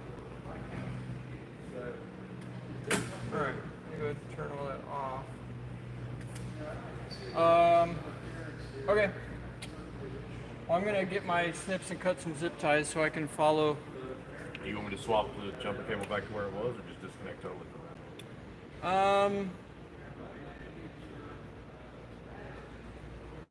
If you're able to connect it to both of them, just slide that other one in there, because I don't need a full connection for the starter. I just need a little bit for these fuel pumps.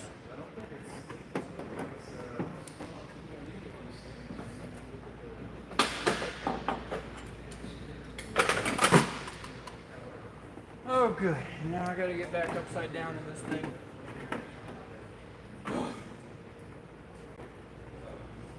I gotta motivate myself. Let's go. Oh yeah. Found it. Found it.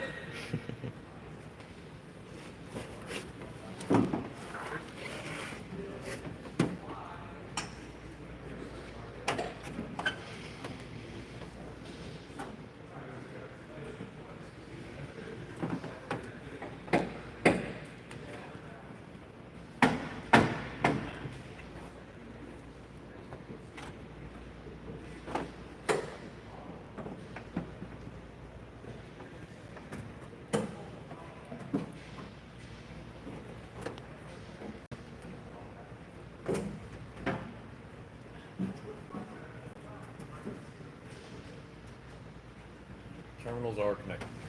Terminals are connected. Good. One zip tie right there.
Oh, is it remember the Florida Museum? Okay, good. Where the heck is that wire? Oh, it's over there on that side. Is it really? It sure is. You want to pull on and see if I can see it from the other side? Oh, slowly backwards and upside down and everything. These two wires right here. Okay.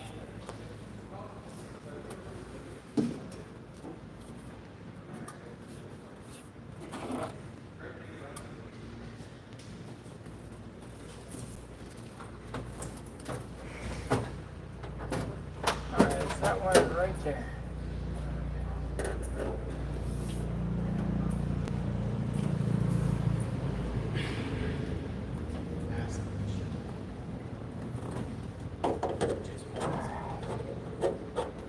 this wire right there.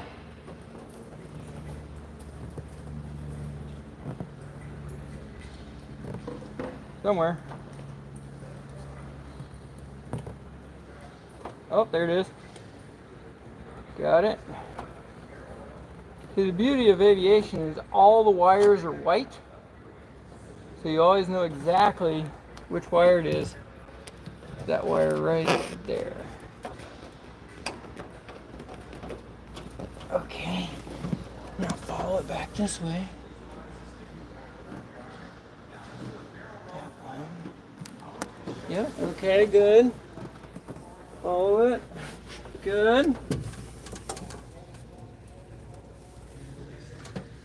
Oh, fantastic. It actually goes right to the switch. That one. Is that fuel pump too? Yep. All right. Fantastic. At least we followed it back to the right one. But now I'm a little confused. Because then this switch right here is ignition, correct? Yep. Ignition 2, it says. Yeah. So this goes to the bus 2, ignition 2. Put my hand on the fuel pump 1. Right there. That one. Okay, it's the other one. Okay, I'm gonna test that one then. What was that? Okay. Okay, let me test that one.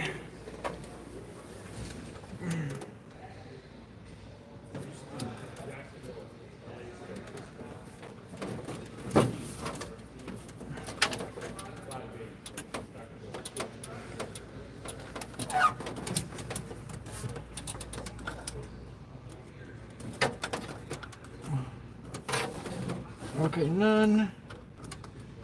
And none. Okay. Go ahead and turn those two master switches on. Master 1's on. Master 2's on.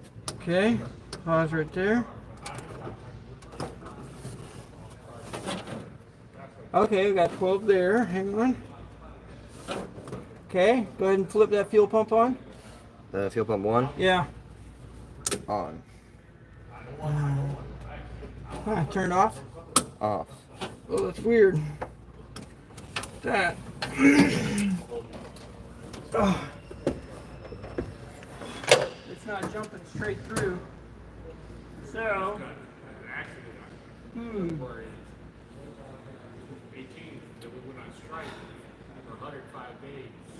There's something that I don't understand. So there's something that I don't understand about how these are connected. Normally, unless it went through a relay, but the voltage drop that I'm getting off of the other side goes to like a slightly negative number. And I was hoping that I would see 12 volts on the other side of that it would have went through the switch, but it tells me the difference of voltage between the ground and that. So unless it goes through the motor, and the motor itself is just seized up, I mean, maybe. So I can unplug one of them.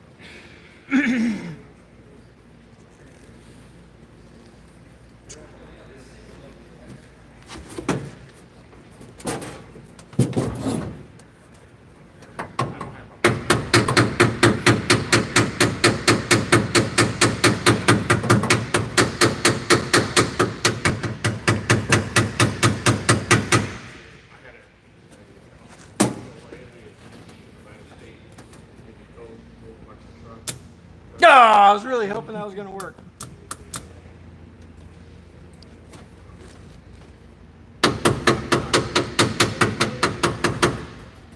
Yeah, it's not working. It was the right thought, though.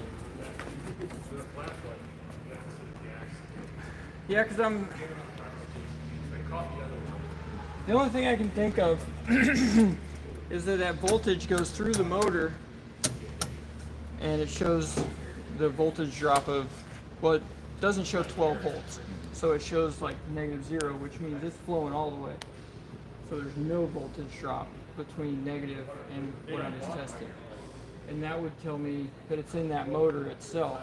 The windings of that motor is just going right on through it. Now, one surefire way we can do this is I can send Silas back out to my car because I have an electrical bag and I've got long leads that have clips, and I'll unplug that and we can go straight to the flipping battery, skip all the switches and everything, and we will know 100% if that thing is getting juice. All right, Silas, you know what to do, buddy. Oh my goodness. Man, an hour 46 minutes. You're cooking, man. All right, what's the current power draw of the pump? If it's high, it's locked up. If it's low, its motor is open. Oh, what? He just brought the fire extinguisher? Come on, that, I mean, you're not wrong. You're not wrong. Let's see. All right, some of the other comments. Let's see what we got. Jones, are you in? Oh wait, that's for somebody else. Irish screwdriver. I'm assuming that's a hammer. Looks like you're testing main power off. Not well. I just turned the power off. It was here. I had it turned on, and then flipped that. You know, I was gonna say, whenever you were testing fuel pumps, did you have ignition on or off? I wonder if he's got it dummied in there somewhere that fuel pumps won't kick on without the ignition being on. Well, I mean, when you do that, it draws it down. Well, it makes a difference anyway. Huh. There's a draw somewhere. Yeah. My gut tells me those fuel pumps are toast. Probably. Because there's a little bit of rust and varnish on the bottom of that, and then when I was smacking it, some rust was happening. One of the comments earlier was that the front seat was the mother-in-law suite. That's the mother-in-law suite? The mother-in-law seat. Yeah. That's funny. Just gotta put the cover back on. Oh, my headlamp's going dead. All right, let's see. Where's... What other comments we got? Let's see. Testing main power off. Jump the pump. That's kind of, yep. Yeah, that's where we're heading. Dagger 41. That's the next step. As soon as Silas gets back. What's the Dagger 41? No, it's his name. Oh. Dagger 41. It sounds Hey, like there he is. Something you would name your tool. It's like, pull out the Dagger 41. Like That's true. That's what we're gonna do. That'd be a pretty effective piece of equipment. All right, Silas. Yes. Nope, not that one. There should be the long single ones in there. Oh, you know what? They're still on the other airplane that we were doing. The other thing that we were doing to jump it. Will you run? Is there any way to get a golf cart? Yeah, that stuff and things. Cool. Yes. Yeah, it's a black and a red wire. Is it That's the alligator? Yeah, the alligator clips black and red wire. Yeah, off the thing of the place and stuff and things. Yes, exactly. Thank you.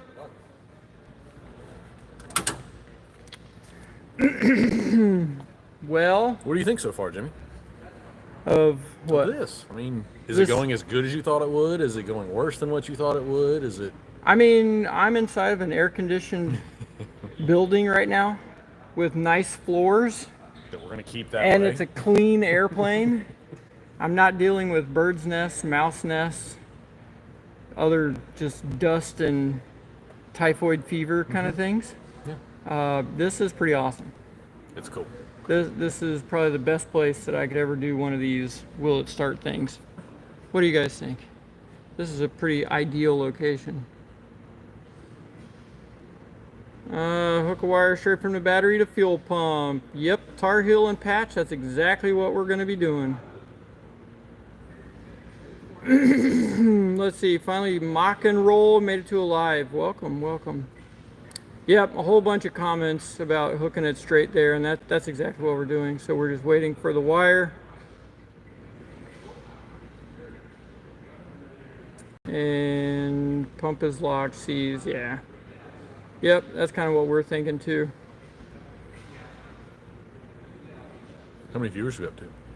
1,053 people online with us right now. Nice. So let's try to figure out plan B. Oh, can you send him a text to bring the gas can over? Yes. And there may even be a little syringe thing. No, it was a pump. Go ahead and tell him to bring that Bring everything but the oil electric pump? pump thing.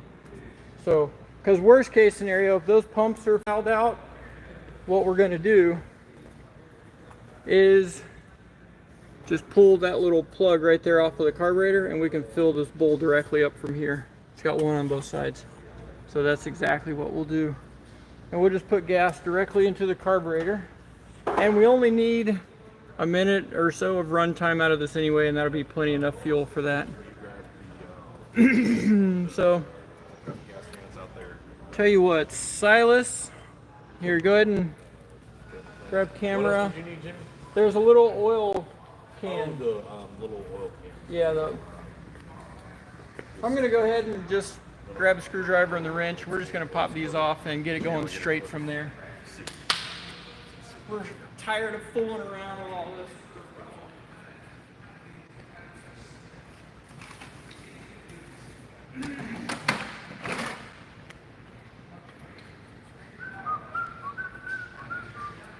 Handy dandy, shorty, stubby.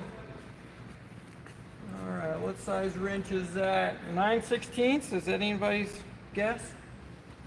9/16 from here? Yeah, sure, we'll go with that. Not even close. 5/8. I was way off. Oh, and that thing wasn't even tight. That makes it even better.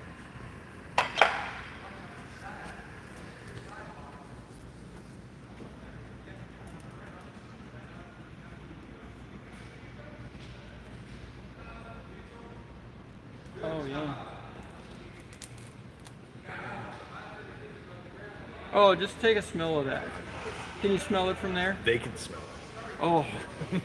Oh, that's bad. Oh. It's weird. It's like smells bad but good all at the same time. Excuse me, guys. I'll be back in a minute.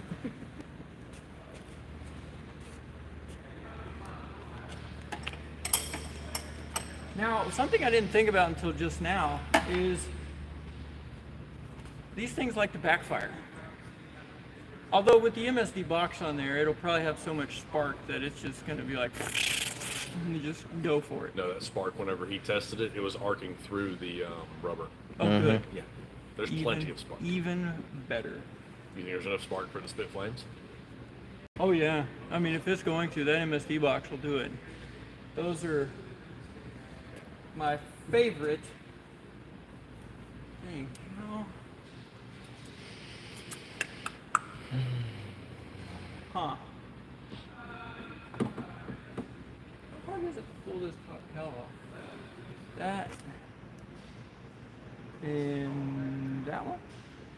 Okay, so this. That way we can really go old school and take the gas can and go right down the carburetor. We'll wait till we're outside for that. Yes, please. Greatly appreciate it. Okay, let's see. Hey, this is not an accurate build from World War II. Because did you know that the Phillips wasn't invented until after World War II? I did not know that, Jimmy. That is news. I'm surprised you didn't know that. Yeah, no, you'd think that No, I would have told that. I'm a little disappointed.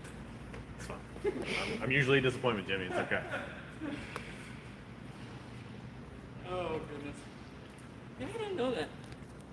And apparently, there's a whole bunch of them that look like a Phillips that are not actually a Phillips, because the Phillips has like a rounded thing on it, and then there's straight like four-way things. Yep.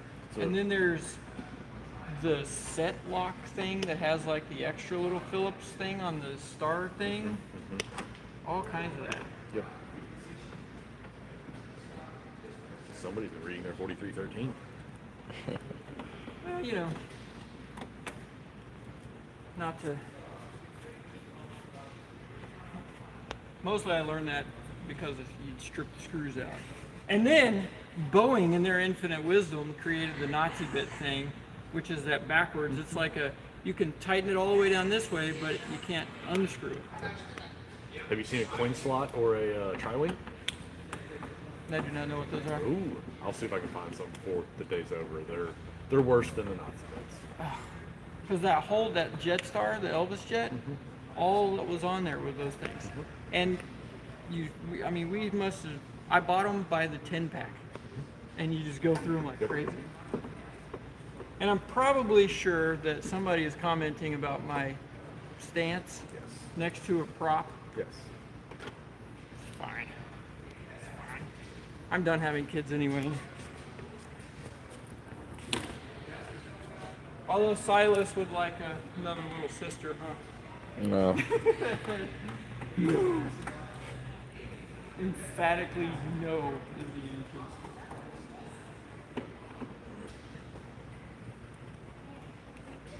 Well, I tell you what. I say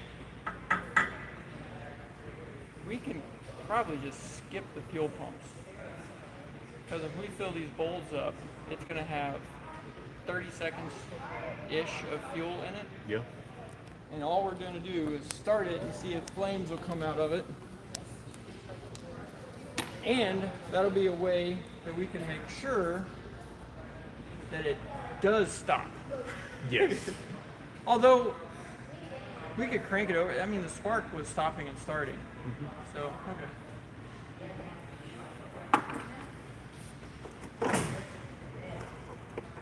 Are we clear over there? Nope, we're not. The Oh, we ignition got coil it. is bolted to it. Oh, who did that?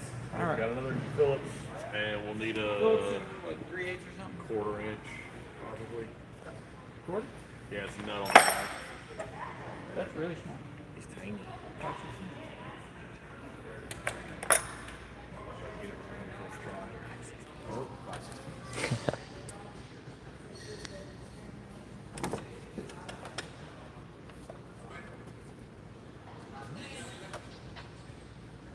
Or is it on weird 11:30 seconds?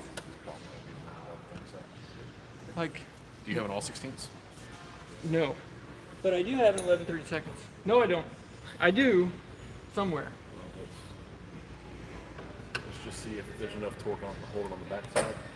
And there's Is there? no. Well, here, for the time being, Jimmy, let's do this. Here, I got a 11:30 seconds right here. Instead of working on it all the way up here.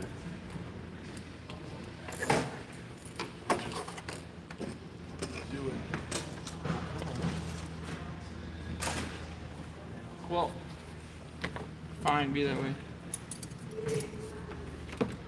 Yeah, just watch the rotation. Yep, it's a dumb 11:30 seconds.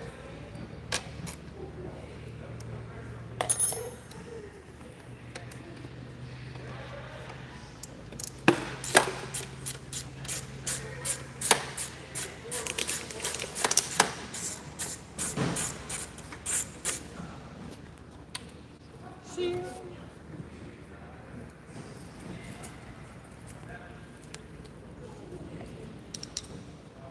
All right.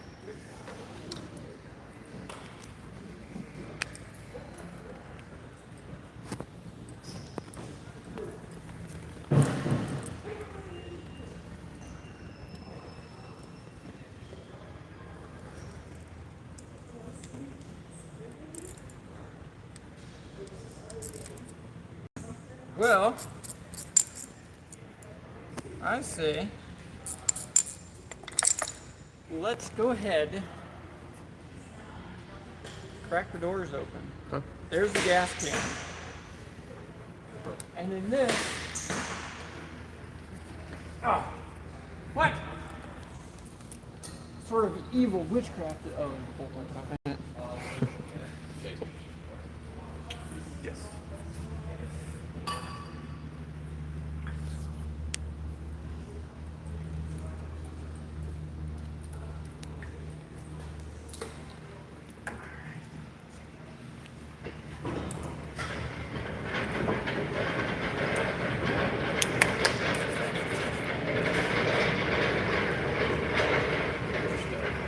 awesome. Thank you, sir. 7/16.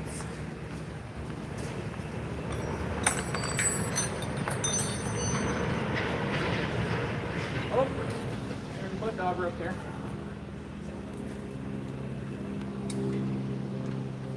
I think we were premature. I forgot the spark plugs are still not in it. Oh, well, now we lost all the AC. Yeah. I'm sure the lighting's better for the live viewers, though. Oh yeah. Spider webs everywhere. Okay. Well, let's go ahead and roll this thing out. We can go ahead and put those spark plugs back in real quick. All right. Yeah. You want to go on this side? We have the technology.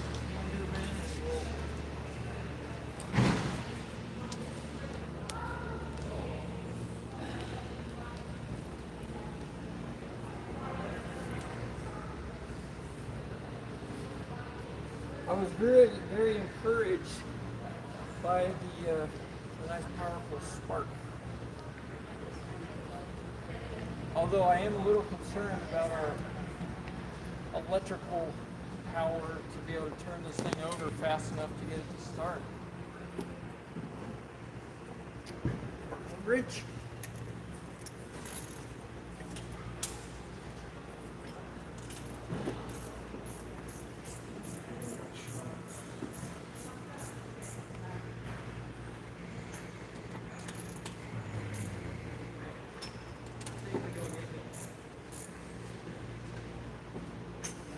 All right, there's my side.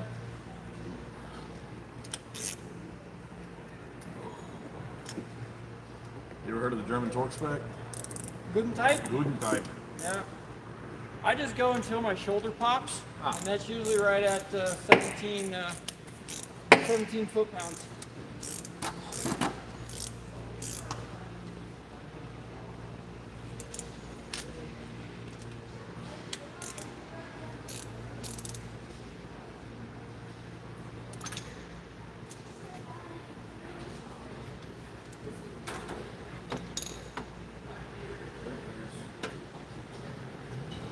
I hope our buddy Bo is still here.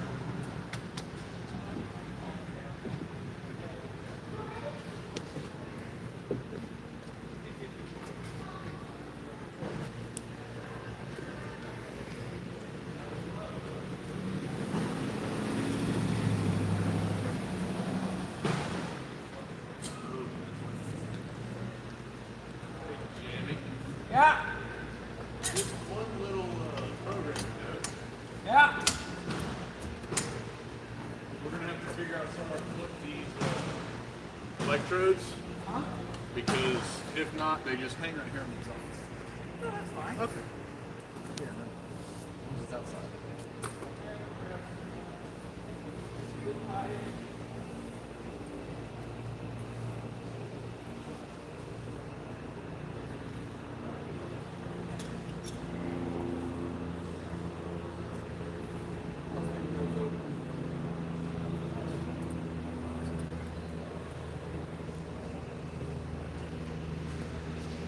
Yeah. Nowhere really.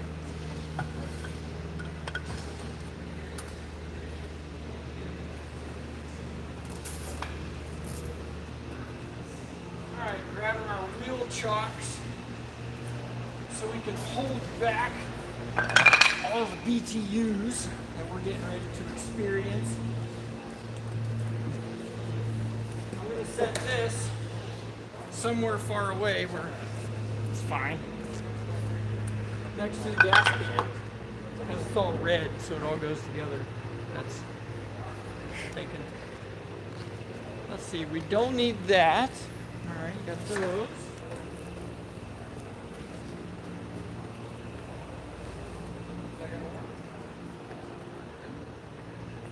Okay, tires are pumped up. I'm telling you, this, I didn't even have to like deal with super flat, rotten tires. This is fantastic. All right. Where is going straight out and put the prop wash toward that sign? Sounds great. All right.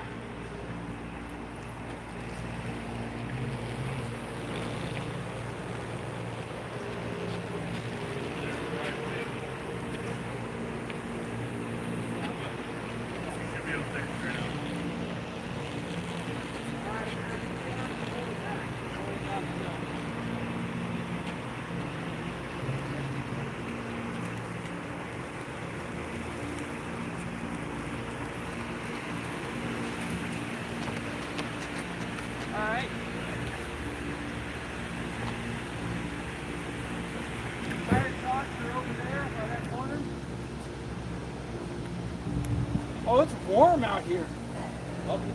I don't think I need this.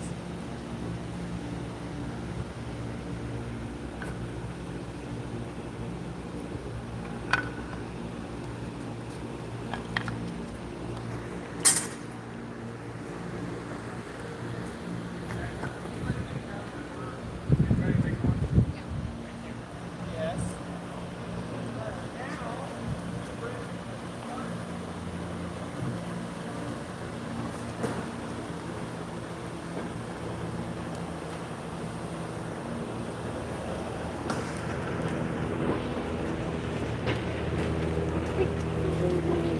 Here, hold on. Close it up just a shade, not all the way. Alright, well.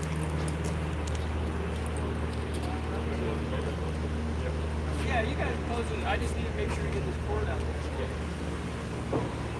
Tell us how much you Well, it's got to be 12 inches. Do you have another cord? If not, I've got a lock.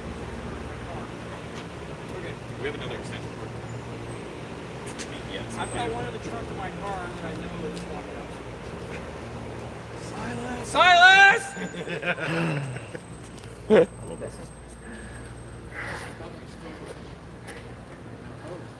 Okay, let's see. Definitely am not gonna need that. Ether manatees. Yeah, no, we shouldn't need that this time. Those MSD boxes and throw some gas right down the throat of the carburetor. Earplugs, no earplugs. Earplugs. Freaking no earplugs, man. I love tinnitus. After that Learjet, there is nothing on earth that could be louder than that. Really? This is basically open headers. I know. That's awesome.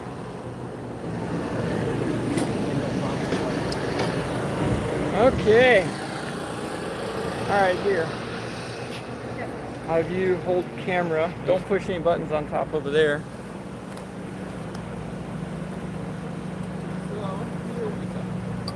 Hey, got it. As soon as Silas gets back, I'll tell him he didn't have to go.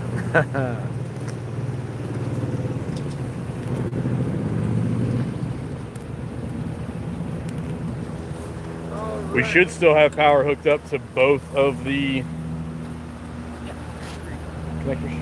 Okay. Yep.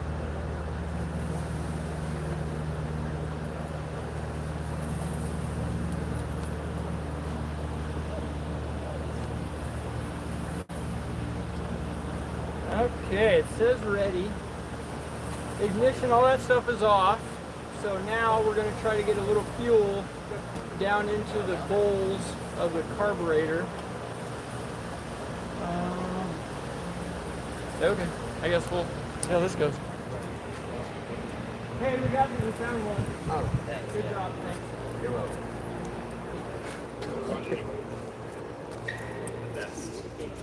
Hey, does anybody have a empty water bottle? Yes. A cheap one? Perfect. Are you poking a hole in the top? In the lid right there?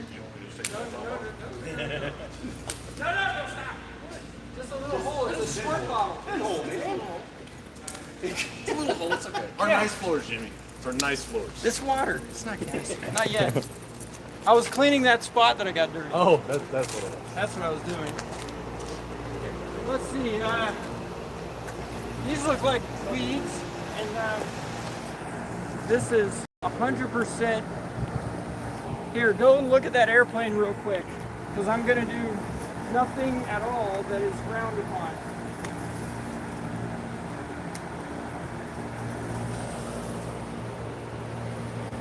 Hey, no, back the other way. Go, be serious.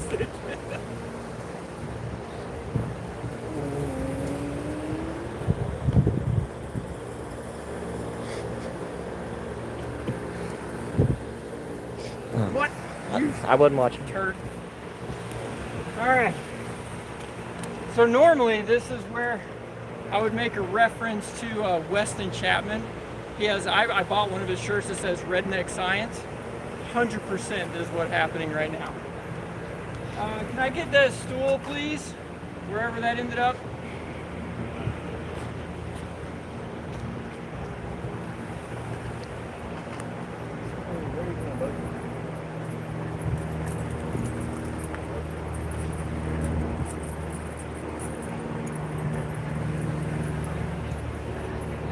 I think they're coming from behind the pavilion.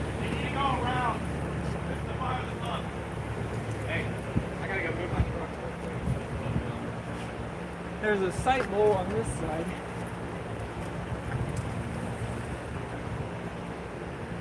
Oh yeah. Yes!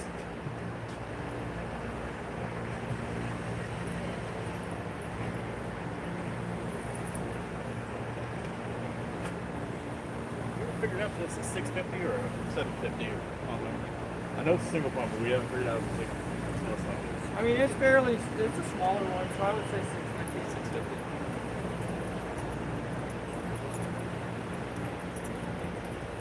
My hands are starting to shake. I'm getting excited.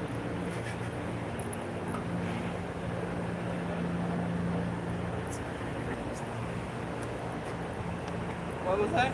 Everything's fine. Everything's fine. Everything's That's fine. similar to the same engine that's in my drag car right now. Fine. So this ought to be really good. 1,200 viewers, Jimmy. 1,200. All right. Everybody's getting excited that we're getting close. Yeah, man.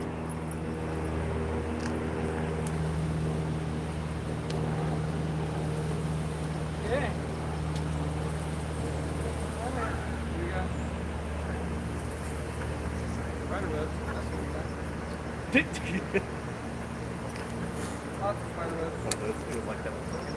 Oh yeah, we're getting fuel down in this fuel bowl over here.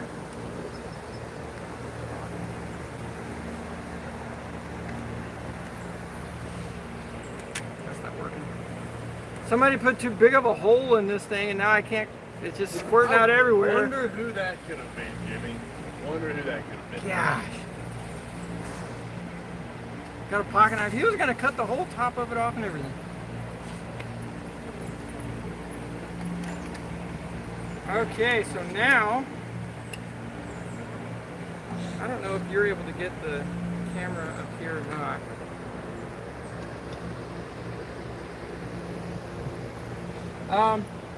Can you make the mixture full rich? I don't know where the settings were at. It's at full rich. Okay. So I'm gonna give it a couple of squirts. Is it at full throttle? Full throttle as well. Okay, go ahead and here, let me see the camera. I want to see if you guys can see this, Accelerator. because we're hoping. Cycle the throttle. Yeah, it's hard. Boy, it's real hard to see. Go ahead and do it.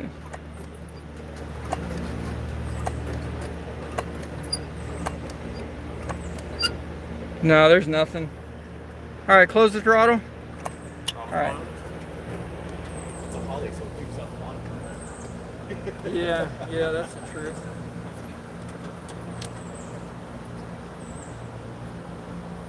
Might just need to get patient and add more fuel to the fuel bowl.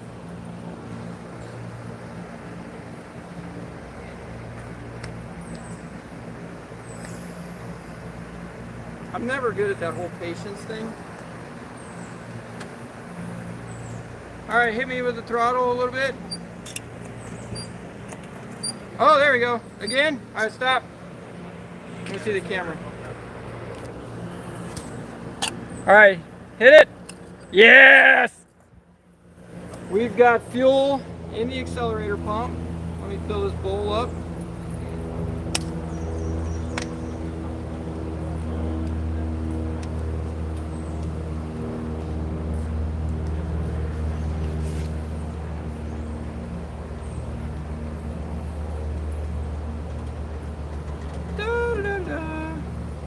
How many cc's are in one of these fuel bowls? Do you know?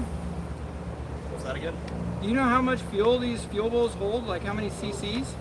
That is a good question. I think it's like close to 4 ounces. Okay, because I was like, that's for a both bowls or single bowls. Excuse me. And that might be a little much, but it's quite a bit. yeah. Because I'm just going to this little bottle here, and it's just sucking up every bit of it that I'm putting in there.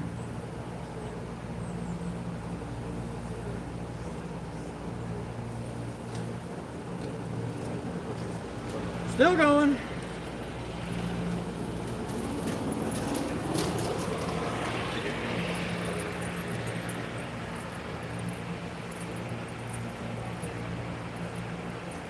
This thing even has an electric choke on it, which is a little amusing actually.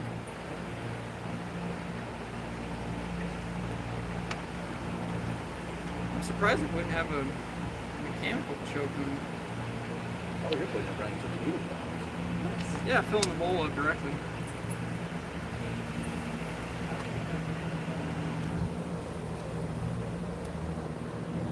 Yeah, because those fuel pumps are trashed on this thing. I think the motors are all rusted shut. And so for as long as we're going to be running it, a bowl full should be good to go anyway.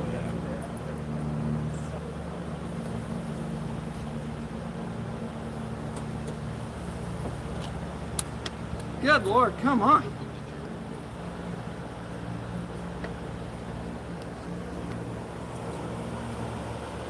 I'm sure in the comments somebody's already mentioned how much fuel these things hold. Somebody may even work for Holly or something. Okay, I'm starting to see it up there. Good.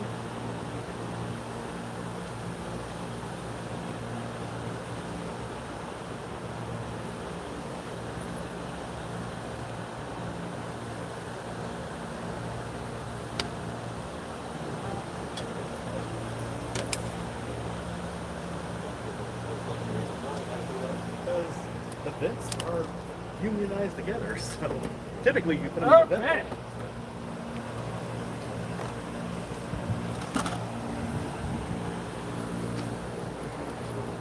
No ether on the first shot.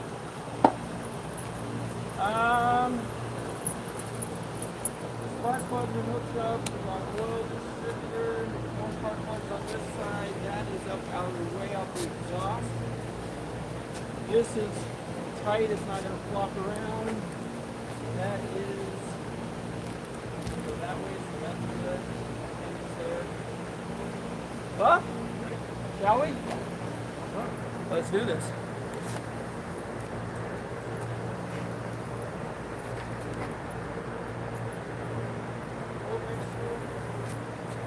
And throttle is cracked. Master's on. Everything is clear? Clear? Clear. All right, who's our clear prop? You are. Yeah, the gentleman that was going to do it. Oh no! I know. All right. Can I get a clear prop? No! Oh. Wait, we have a battery connection issue somewhere.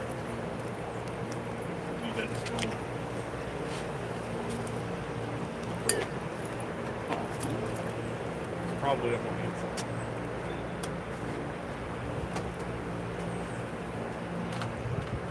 That was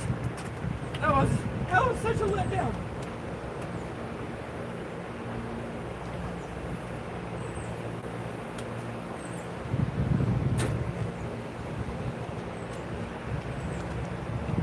Alright, we'll change this.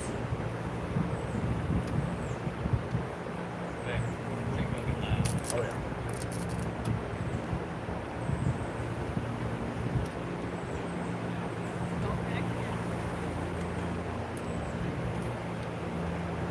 There we go. I think it was the battery connection right there. Okay, like I said.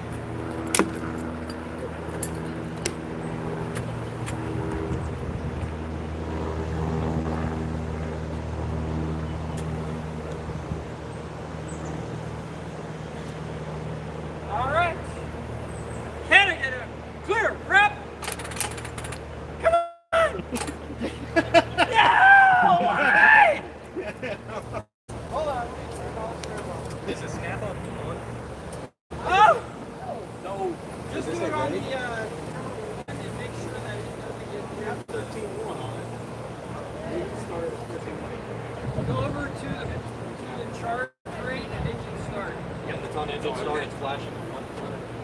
Yeah. Drop it. No, that's the That's countdown. The count. Oh, gosh, my heart was all going and everything. was like, that's one job.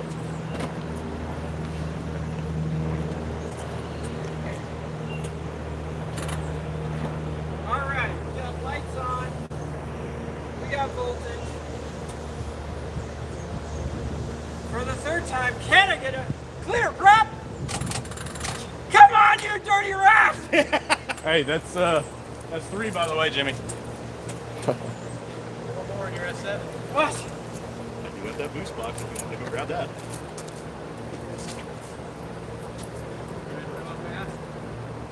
All right, power's on. All of my fuel is loaded.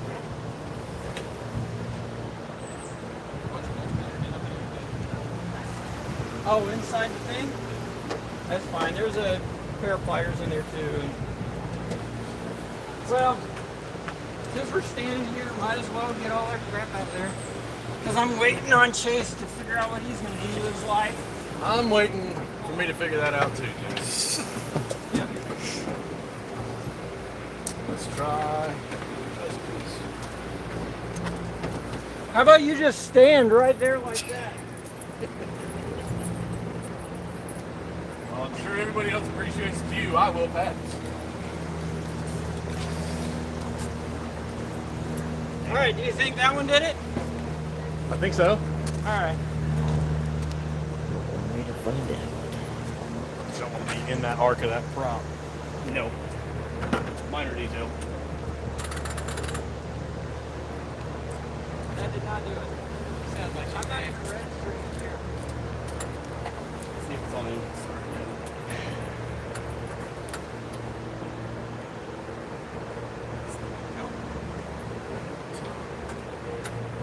That was better, whatever.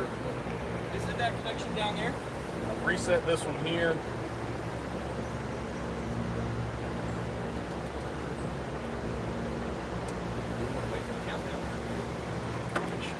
Countdown, schmount down. we can set it to 24 volts. Zing.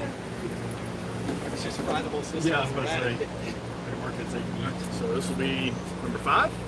Does this even count? The prop never even started. does. That doesn't count.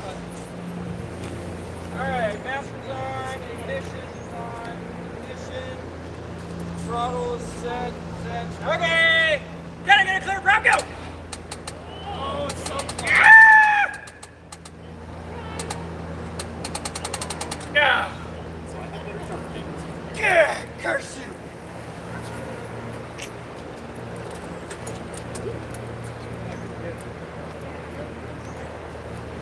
Alright, we're gonna need more power. You have better fuel. Yeah. Yeah, that's true. So it's pretty basic actually. We're just not getting enough power to the starter to be able to turn it fast enough. So we got better jumper cables. Okay, let me I said it's something like this, so I need to go grab one of the big batteries on the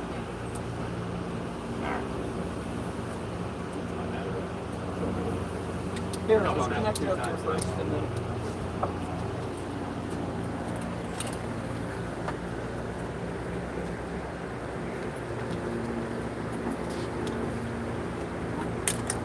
I got this stuff.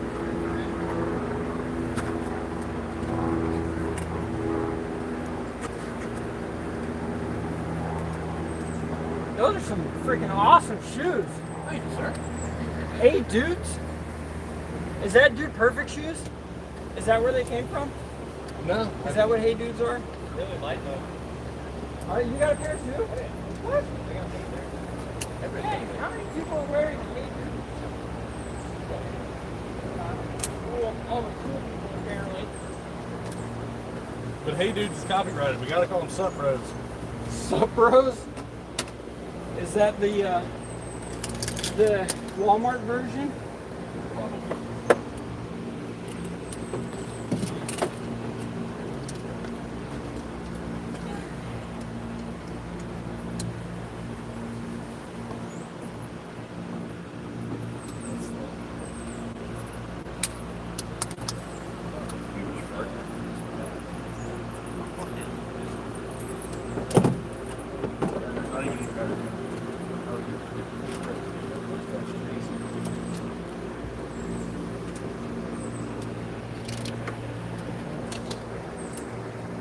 I had it.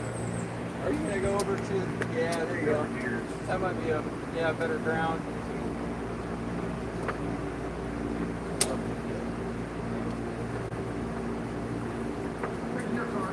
All right, so we're trying to change the ground. Maybe it was not a great ground. And then with a little bit thicker cable on these jumper cables, that'll allow some more amperage to flow through. I mean, these are okay, but they're warm. Yeah, they're warm. So that's not a good sign.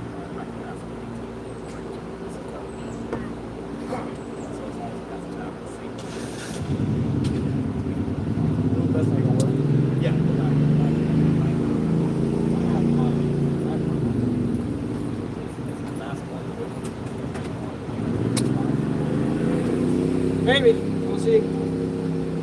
Get these connected. Oh, they're great. Oh. So we got a roughly 500 horsepower, 383 small block Chevy, powering a 90% scale P6 Curtiss fighter biplane. That would make an awesome shirt. I think. You think we're better? Okay. We'll find out together. We're gonna send it. I like it.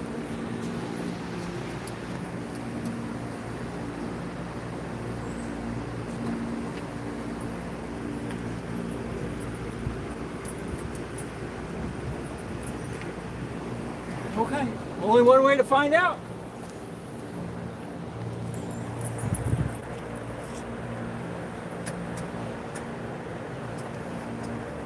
I will admit it's pretty awesome just to be able to flick switches on an airplane instead of just going. All right. Everything looks set. Everybody's clear? Clear. Can I get a clear? Up. Come on! So There it is! connection's good, battery's dead.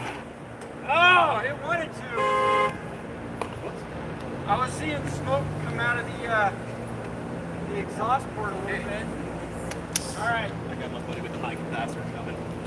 Okay. Oh yeah. So if a little is good, More is better.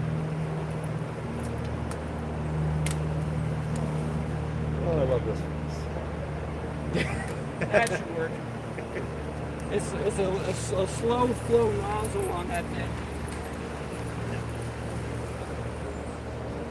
All right, it says ready.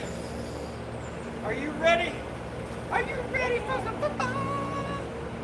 Everybody's clear? Clear prep. Clear, bro. Go! Come on, go, Curtis! Get him, Curtis! Go! Go! Hang it!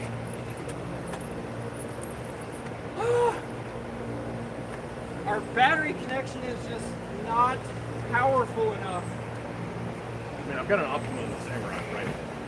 Yeah, I told you. Man, you know what I wonder? What the voltage drop is. So let me grab my voltmeter and hit the starter. Wasn't it in the airplane? No, I want it exact. I put it over. We can hook it up, sure.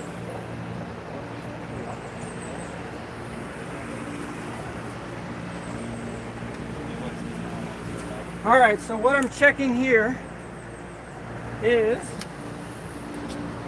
to see what this thing drops to whenever we go to try to start it. Kev, can you come here and just hold the terminals there so we can see a voltage drop? And careful behind you because this, I won't turn the ignition on, but just be careful. And let me know what you read on the top there. You want me to go get my battery, my truck, and bring it over here and take the battery out? No, he's. We got a battery jump box on the way. But thank you, sir. All right, everybody clear the prop? Yep. What are you reading right now? 12.7. 12.07. Oh, that's not good. We're already starting down. All right, I'm going to hit the starter. What does it drop to? 9.5. That's not good. All right, yeah, our battery is definitely not good enough. I don't think the old snap ball's working like it should. Yeah, well, that battery is not good enough either for a, 660 cranking amps. yeah, probably not. 650. Yeah. So we need a bigger battery. happen to happen. Did somebody, you said somebody's on their way or something? Is he bringing the whole jump box? You know what? I'm going to take matters in my own hands and actually go out there and grab it myself because he gets lost in the round room. So. I'm just saying. That does happen. Yeah, That does so happen. I shall return. He does have your golf cart. And he has my golf cart. But we have your truck, which is faster. True. All right, so this is normal operating procedure. And if I was doing this on video, we'd probably stop right now, go get some lunch, and then just come back and start this thing up after we got a different battery, and then that way we could be ready to go. Ideally, whenever we hit the battery, we need to start above 12.6, and it shouldn't drop below about 10.5 or even 11. But this was dropping all the way down to 9.8 or something like that, which is way, way too low. So this battery, no bueno. Time to unhook it. It works good just for powering little pumps and small engines and stuff. And honestly, this is my battery I just take with me to start airplanes, so I don't even know if it's ever had a good charge in its whole life. That might also make a difference. So, I'm gonna go find a drink of water. You want to try a little Amazon jump pack for an 8.5 liter? Hey, you know what? Why not? At this point, sure. We're resorting options, we might as well. That, It's got to be connected to a battery to work. But if you Oh, can it jump it does. in between, like Okay. we were doing with the snap-on ones, all right. it might work.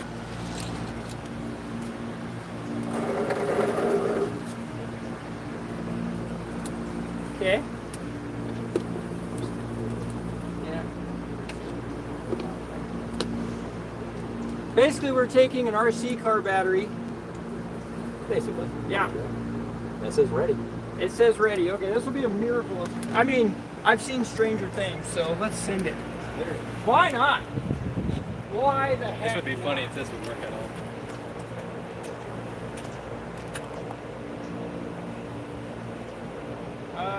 Okay.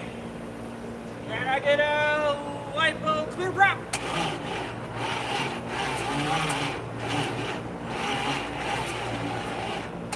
That thing did better than the big jump box. What the heck? I can't see it.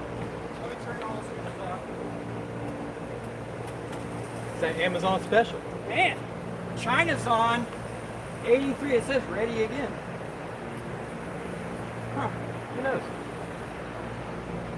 That just doesn't seem like it had enough zoom to it. We might need better amperage on that battery. I'm also wondering if the starter itself, because there might be some rust in it, the current draw. And It was cranking over pretty good whenever we had the spark plugs out. so, in the spirit of Jimmy's world,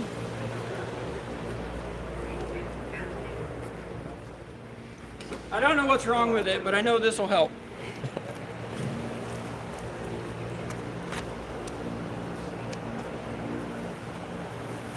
Because sometimes what happens is corrosion or rust will get in the actual copper windings and the bearings and everything else.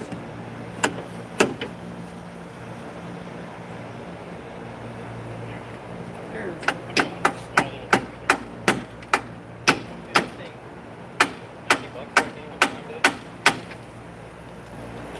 Mine's like 65. Not really any good way to. All I'm doing is trying to loosen up some of that in there so that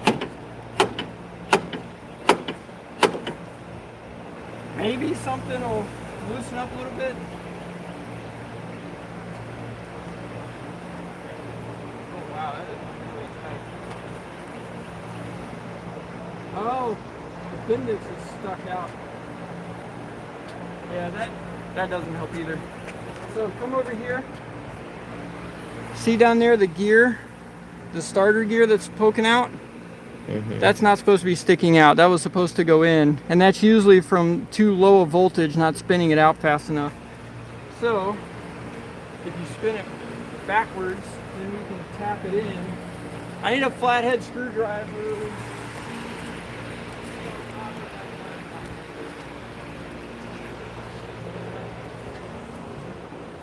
lights are stuck out. Again, that's all you really need to work on these things.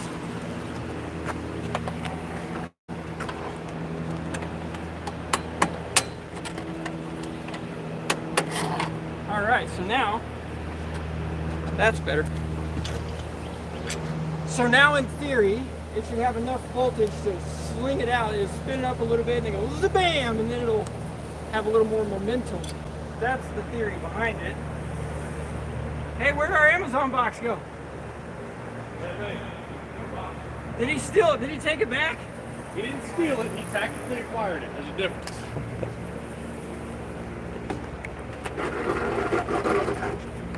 Did you get the bendings to go back in or is it stuck? No, it's thankfully it's an exposed one, so all you gotta do is just get on there and go tap. Ready. It says ready, okay. If so, call me. It'll be right here. All right, clear the prep edge.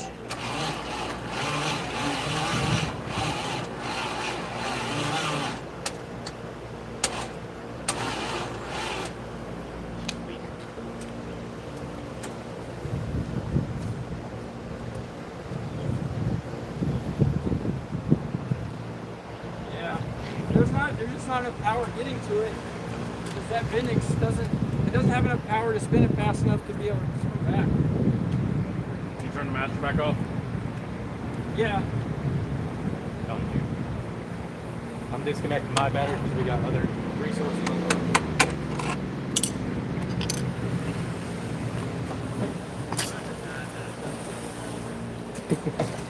You didn't see that.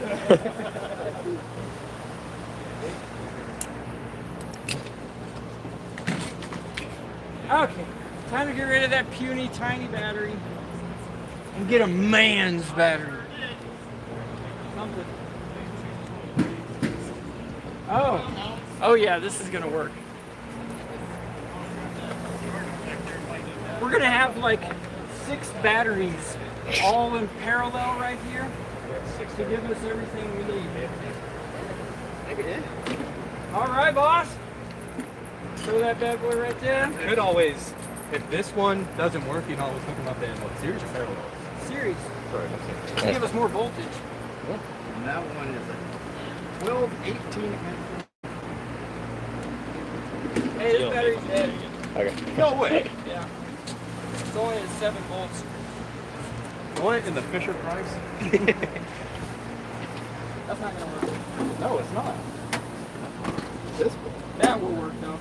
Does it go up to 200 amp? I believe so. Somebody tell Gene we need some better Equipment? No. I'll put 225 amp, 12 high. Good. That's what we need. What up?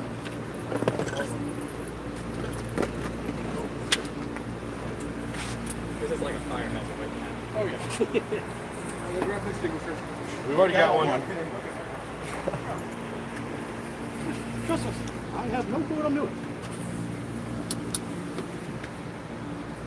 Jimmy, you ever think about getting sponsored by a fire extinguisher company? Jimmy's World, brought to you by Amerix, the life-saving company. Hashtag, it was like that, my bro.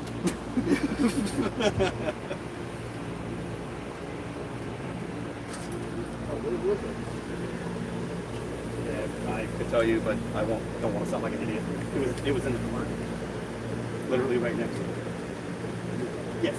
You were sitting on it. Behind the seat? Right behind the seat? No, literally, you were sitting on it.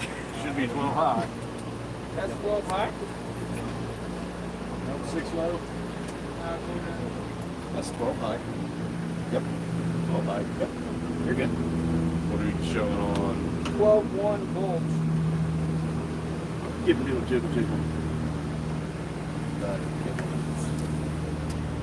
I hear firecrackers. Hey, we're close enough to 4th of July, right? Exactly. There we go. 13.1. All the stuff in the sun is probably great for it. All this water.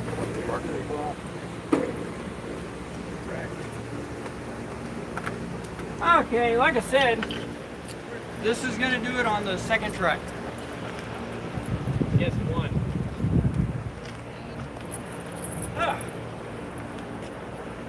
Are we ready? Master 1, Master 2, ignition 1, ignition 2, throttles are set, and we say clear prop.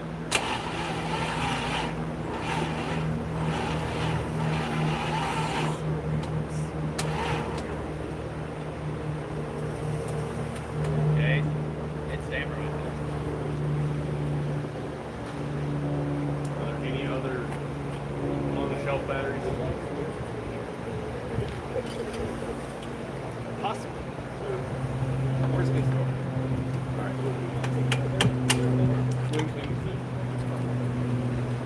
Ah. I don't know if you want to try the faster. So what? I don't know if you want to try this. I can hook it up for you and see if it'll work. Yeah, give it a shot. Why not at this point? Yeah. Worst case scenario. I'll blow myself up. So make sure, hey, Make sure it's not getting any crap. yeah.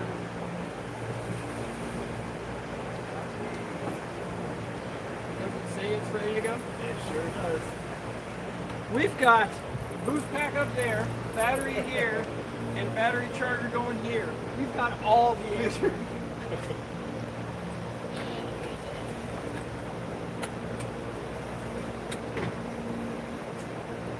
All right, everybody clear? Clear all the bolts.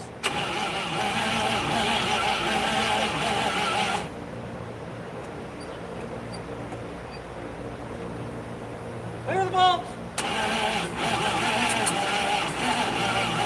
Ooh, it wants to.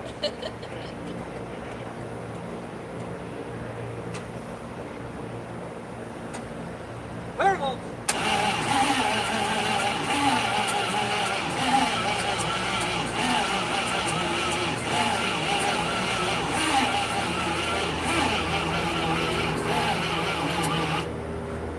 Woo! It wants to go.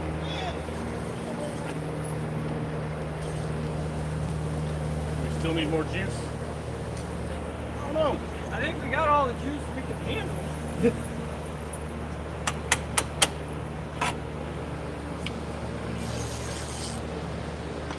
I'm gonna put a little more fuel in that carburetor. And then I think those spark plugs being as fouled as they were, it might need a little warning, make wake up use. Oh, wrong button. That's fine. That's good.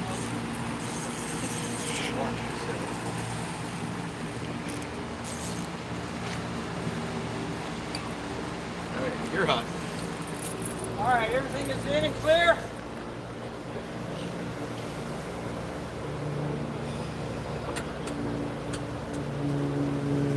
Okay, please let this work, clear prop.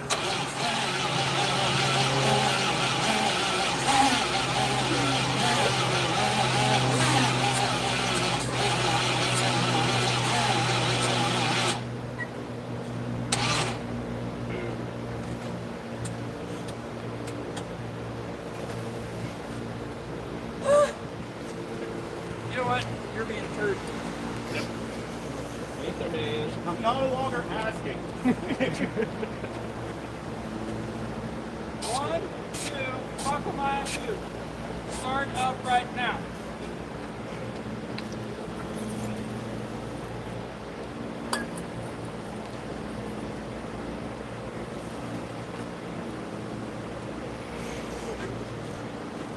So it's a replica.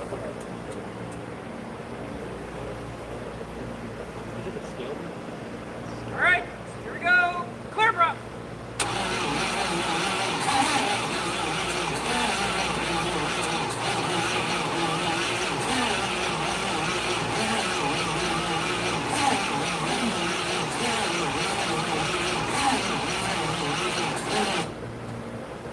Hold on.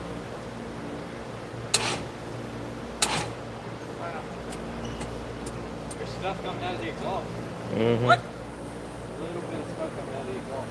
Yeah. Means something.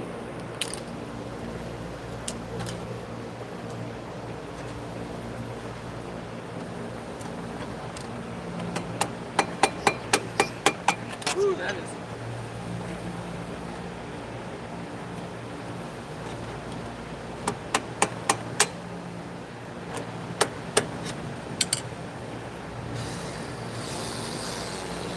GM problem.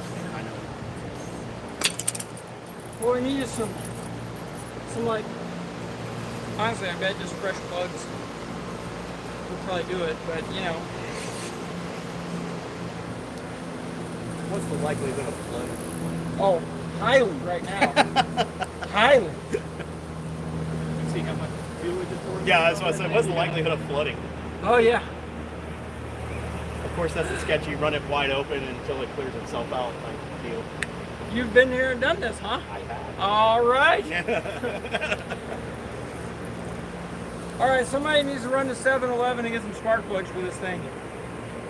That's a joke because it's a small block Chevy. You can get parts at a 7-Eleven. It's supposed to have been what it is. Huh? Free Slurpee. 7-Eleven.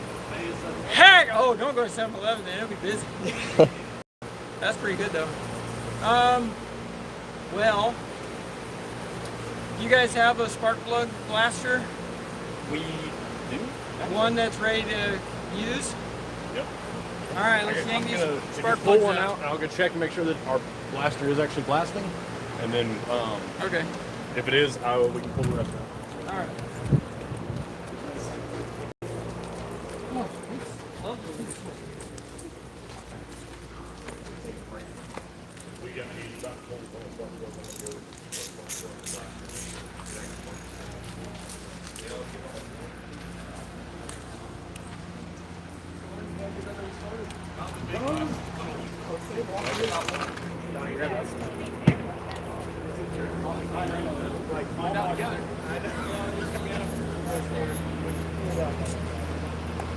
All right, let's see just how flooded this is. Whew! Yeah. Oh yeah, that's got all the fuels dripping off of it. Cool. Okay. So I think that's our next step. We gotta cut. We have to get spark plugs on this, and that tip got stuck down in there.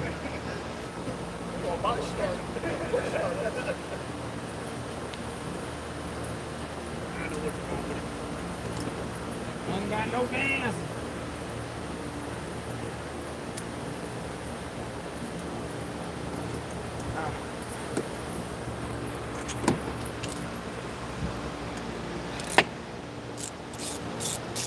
Okay, well, that's how this is gonna go.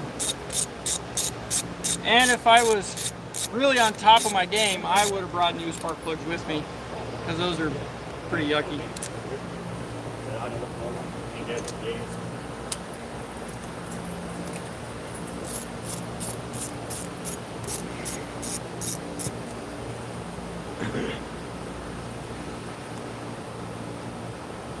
I'm going to pull these spark plugs out and then roll it over a few times to blow out anything that might still be in the cylinders.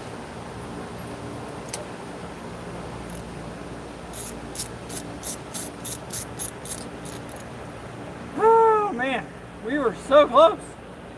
It was wanting to. Actually, I'm going to pull the plugs out and then turn the starter over and see if this will spin it fast enough without any plugs in it. And that could tell us a lot right there.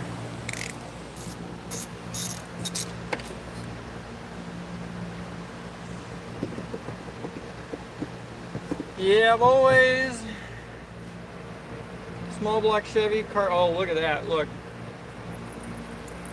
Oh, that is the, what would that be? Number 7? Wait. Crap, I don't remember now. It's been so long since I've messed with these. Which cylinder is this on it? Oh wait, this is the front one on this side. Yeah, because the engine's sitting backwards. I used to know all these casting numbers and everything whenever I was running my Midlife Motors business. buying and selling and modifying classic cars.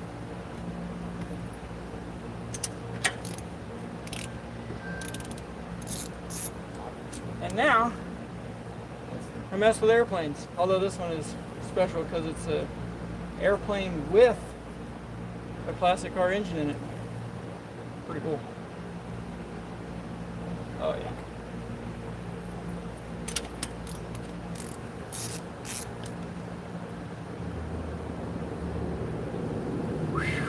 She's be warm.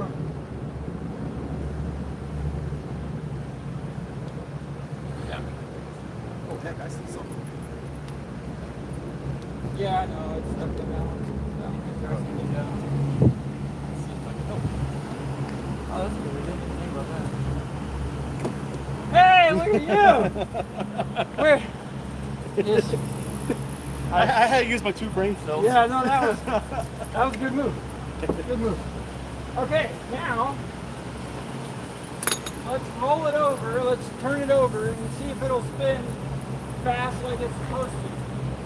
No ignition, no fuel, none of that stuff. All right, everything's clear.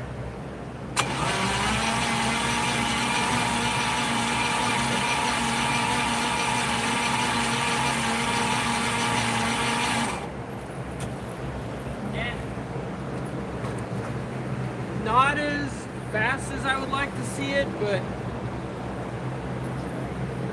no, because the starter Bendix is still stuck out.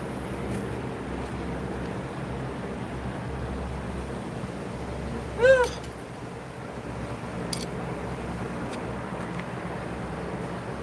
You know what?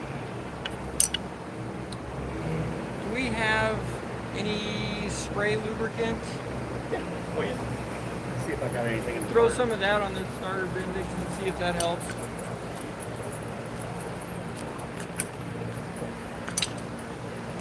Can you take a turn? I'm gonna go to the bathroom. Okay, yeah, don't take them there. Let's go back in the thing. We need vice grip garage assistance. Call Derek. Yeah, that's true. It's an Obrock. Spray some WD-40. Yep. Poured all the gas. That's right. Woo. So yes, we are trying to get the spark plugs cleaned out on that thing right now. Holy cow, we've been live for almost 3 hours. What time is it? 12:56. Holy cow! What's the battery on that phone at? I don't know. Probably at like 0. We'll find out. We're like, clear prop, boom, boom, boom, boof. The live feed goes dead and then it starts up. Yeah, that's probably exactly how this is gonna go. So we have a battery pack for this phone. Let's do that. So that's part of filming as well, making sure the film stuff doesn't go dead. I bet you never thought you'd be seeing this stuff on Jimmy's World. So we got our plug here and our battery. Let's plug it in and see. All right, so now we got extra life. Did you find some lubricant? Yes, sir. Awesome. Let's go spray this with some PB Blaster and hopefully that'll help lubricate that Bendix up a little bit.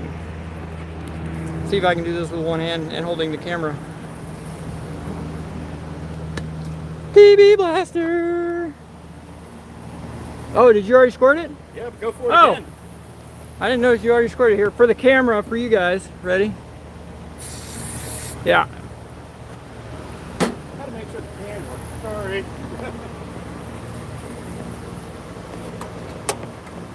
Oh yeah, that's what we needed. Now it's slid back in there. That's what we needed. Okay, I'm gonna hit the starter again. And let's see if that did anything. One-handed. All right, everything's clear? Oh, that's a lot better. And I think I hear the Bendix coming back off of it. Dude. Did it work? Mostly. Almost. Close enough. There it goes. Nice. Hey, look, Silas is back. Yay! Everything come out okay in the end? Most part, yeah. Yeah.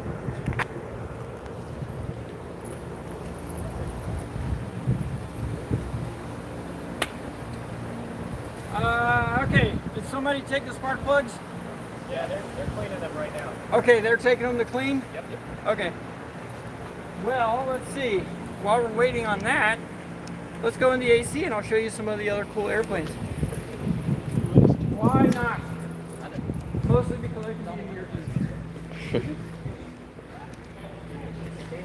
It seems so dark in here now. Oh. This was the other one that the same guy, Mr. Garcia, donated. And something about South America. Oh, it was in the Argentine Air Force, Argentina Air Force. And apparently this should still work as well. This is not one of the ones that they're going to be letting us start later on with the series. We have already done one airplane, filmed that one. I'm not going to tell you anything about that yet, but it's the weirdest, most redneck thing I've ever seen in my life. And then this is the second one, and then we have a third and a fourth one right here at the Florida Aviation Museum in Sun and Fun. Ah, yes. Let's see, what else we got in here?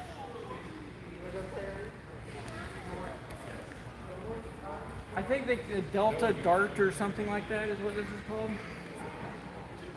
Super funky. It's just, it's like a spaceship, something you see at Area 51.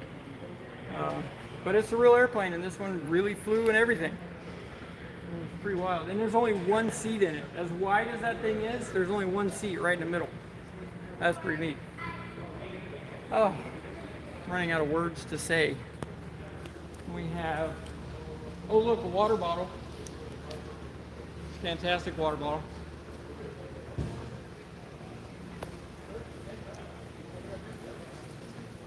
Oh, that's good. Well, what do you think? Well, you're not giving up. I know that. No, apparently we can't give up. Yeah, I know. Yeah, we gotta. I mean, it's just stuff. It's just a machine. Yeah. All it needs is spark, fuel, and compression at all the right time. Yeah. And we've got spark, at least to the spark plugs. We don't know if it's making it in there. We know we got fuel.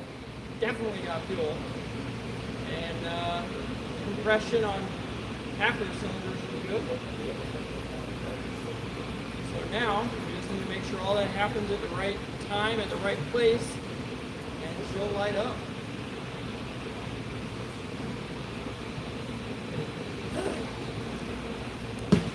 Wow.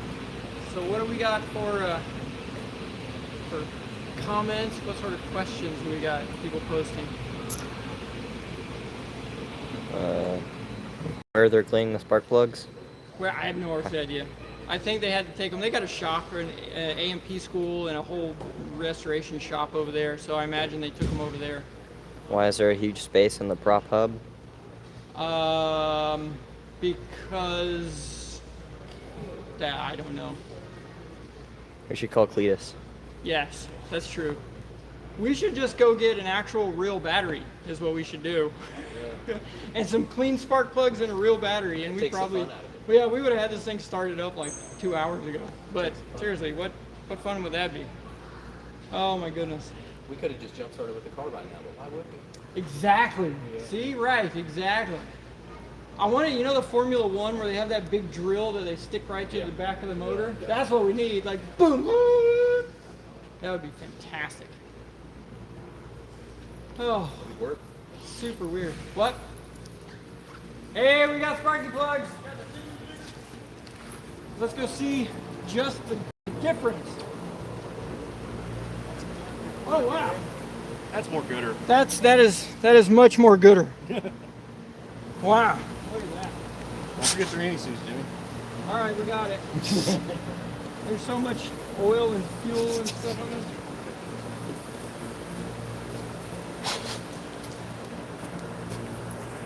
Sweet.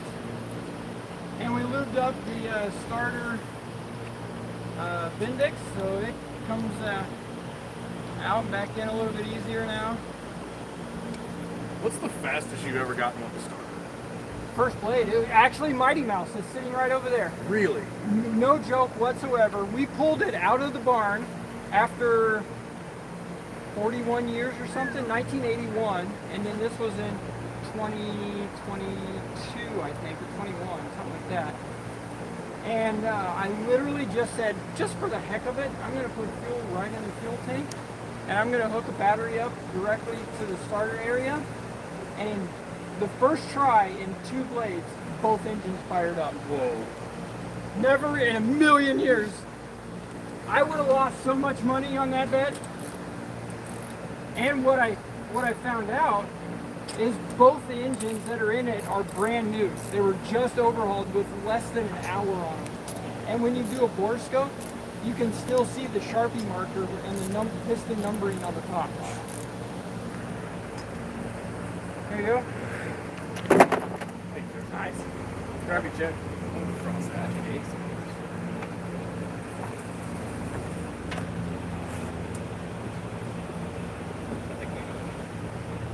Right.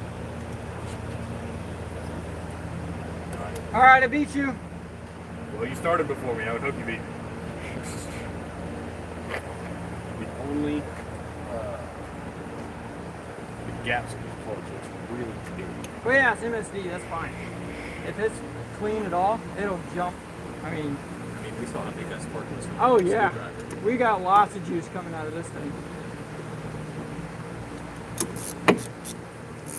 Scratch paint.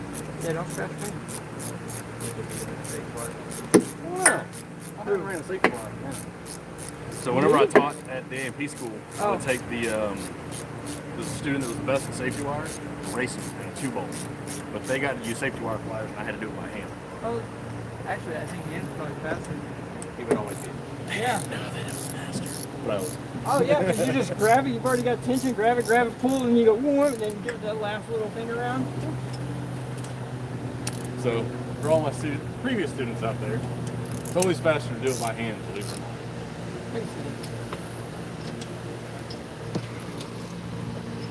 not. Are you there yet? Man, I'm afraid we're out of fuel in the fuel base now. Got a big old can over there, pressurized.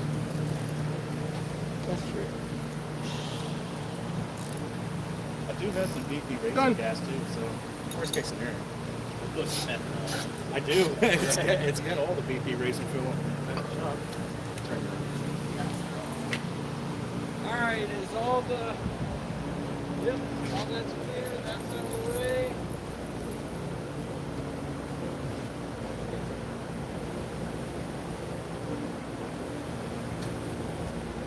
All right. Here we go for all the beans. Clear up.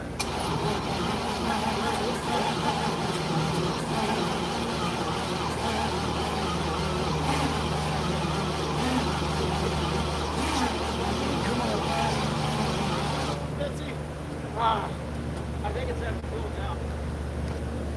Hey, the front of it, you got gas. Yeah, no gas. Here, I'll tell you if it's not fuel. Can you go back there and give me that? Give it a squirt. Oh, no? Hold on. No, it's fine.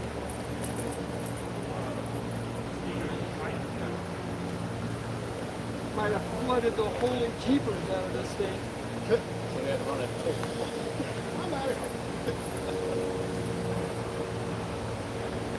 Check how much fuel is in that fuel bowl to make sure we have enough in there now, because I'm kind of afraid of all the messing around we emptied it out.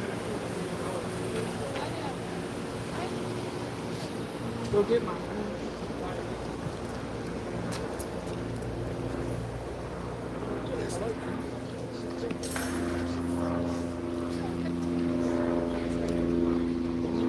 Hey, look, that was working. Why can't you do like a friend? Come on.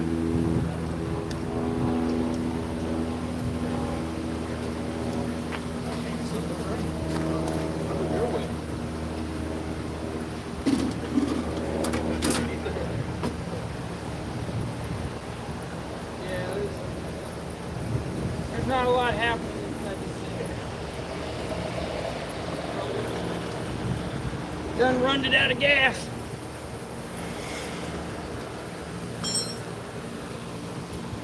Don't look over there.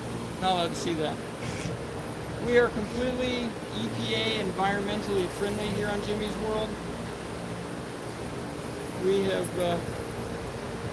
never done anything without using all of the correct safety equipment, at least after the first or second accident. And then by then, honestly, we're too ticked off at whatever we're working on, so we just leave it and go get something to eat and drink and then deal with it the next day. That's usually how that goes. Your EPA approved water bottle. Excellent. My EPA is, you can see the OSHA sticker on it, right? It's just I would spray you. All right, so now we even have a little breeze, so that's going to make it even more challenging to get fuel into this.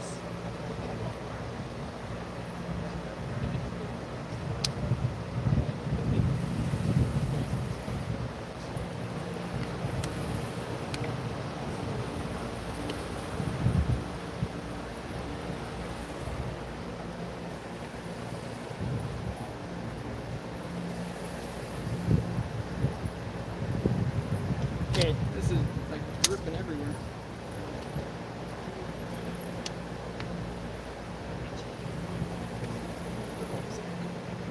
There we go. Yeah, that's for real. Derek at Vice Grip.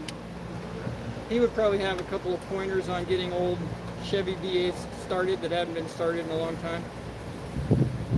Step one, if I was actually doing this, would be just to yank this carburetor off and put a brand new one on it. Because I'm positive it needs to be rebuilt. All the needle valves are probably all messed up and varnished and everything else. Yeah, that's not even...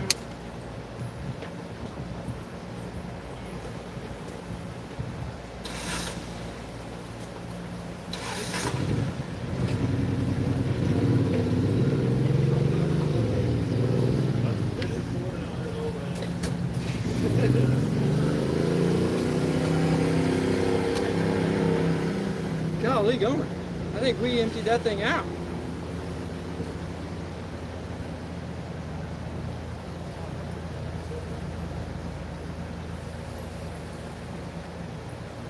We're getting there.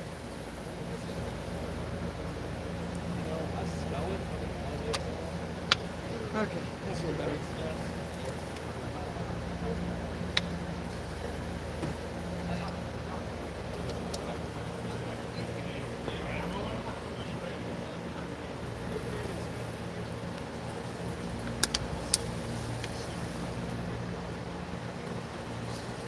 Oh yeah, okay.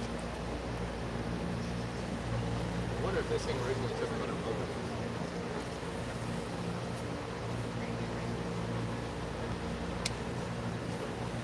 How much gas?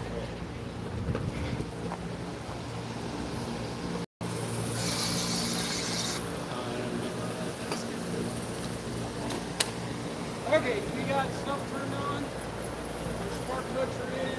That thing is there. Index is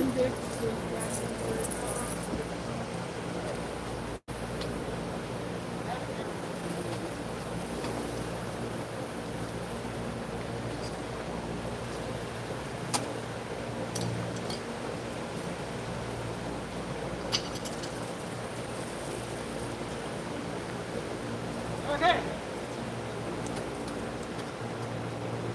Make it like a high, make a hiney call this time. We're gonna go.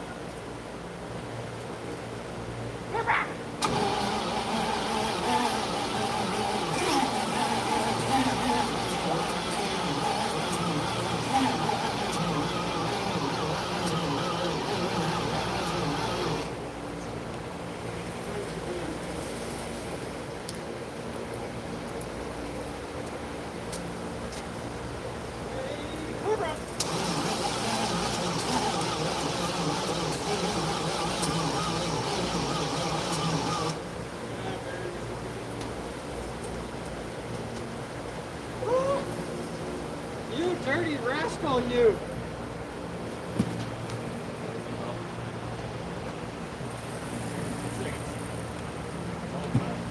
Yep, that's all. Do you want to try to choke it off? No, let me close the throttle all the way and then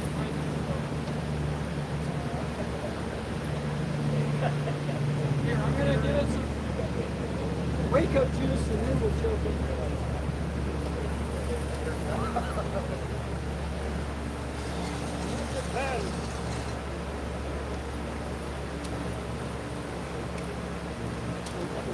It's got the manual choke back there, correct?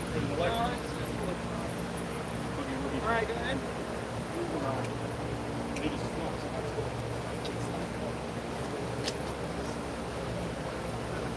You got the good stuff? Yeah. Yeah, that's one too. Erase the gas.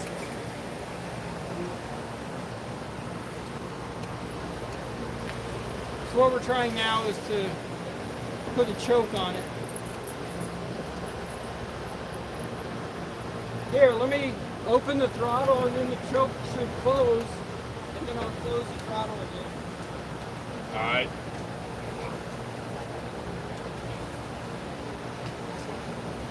Not wanting to stay. Is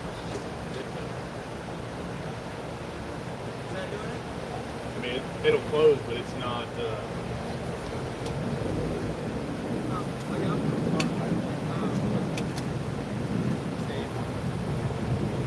As much as I would love to stand here and hold this like this, I'm gonna pass. Yeah, that's probably the best. You got one where those zip ties in? Yeah. You can zip tie it right there. Well, I'm just gonna zip tie it here where it should hold that shut. One side you can. I've got the electric choke. Zip tie.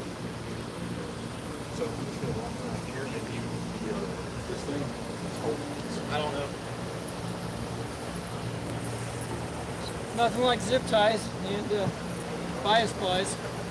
Safety. You know, I've discovered that safety wire is actually just the aviation version of baling twine. That's really all it is. Choke is hell. Choke is hell, huh? So hopefully we can get enough temperature into it to. Oh yeah, that's blue. Why not? All right.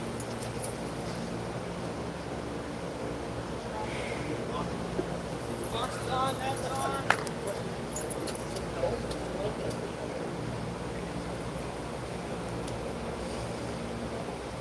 Clear, propping.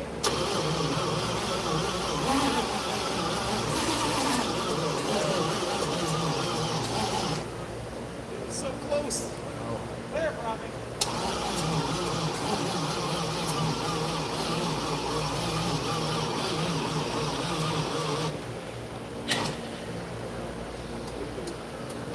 And we'll run out of juice.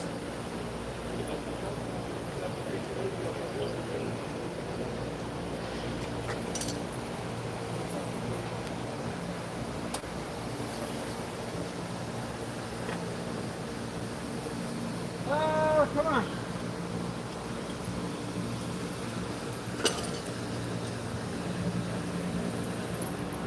How big's the battery in the green machine? All of it.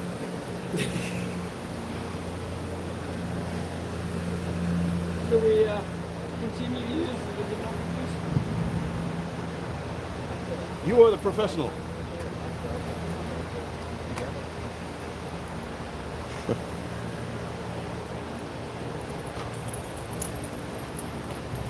You could go 18 low on that. I mean, Gonna mess up your box. No. the thing has enough safety. Yeah, I was about to say. I mean, it's a shot. Yeah. All right, ready, go, clear, prop.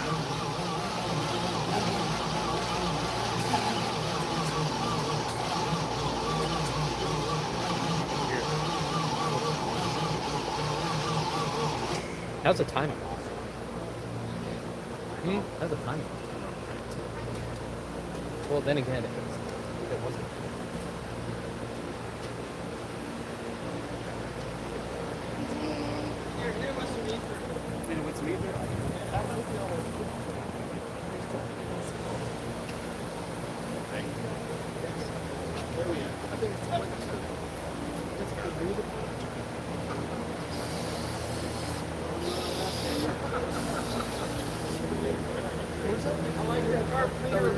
Yes. This thing sucks so much fuel that it doesn't do it. Fire in the hole!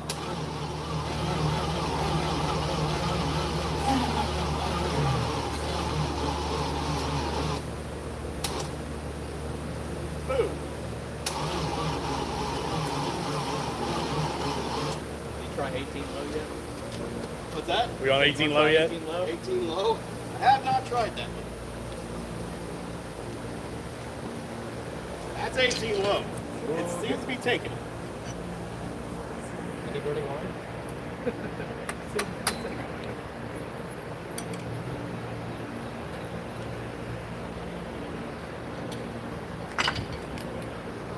Okay.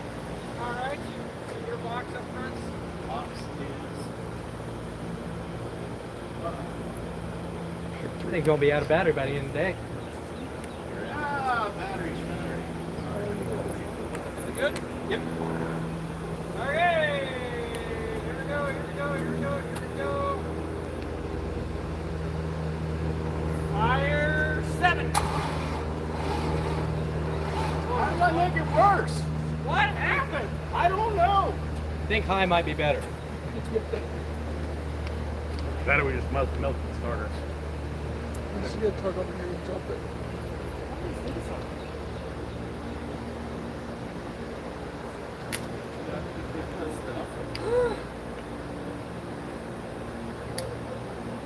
I imagine the comments right now are going crazy about all the suggestions that we should be trying, aren't they? All over the place. All over. Try the battery, try the fuel, your spark plugs, your thermostat stuck closed, your Check mags. More Yeah. amps. Hey, you should hand prop. Starters fried. Probably, yeah. I mean, it is out of annual. That's why. Oh, darn. That's what it is.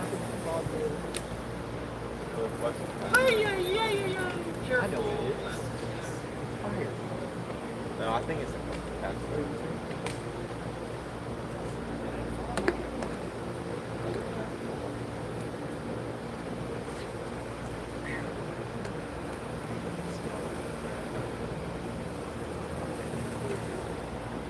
Yeah, man. I appreciate you helping out, trying to get us fired up. A small black Chevy, difficult to cold start. Who would have thought? Especially with the angle that it's sitting and all the fuel going to the back two cylinders. Yeah, that's... Are we ready?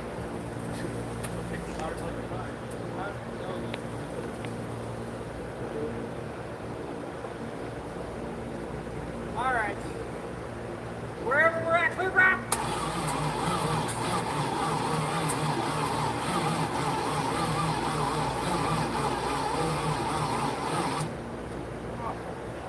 Hang on.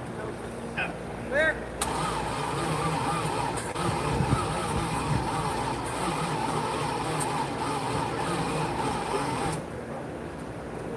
Good night, child. All right, stand by. All right, go ahead.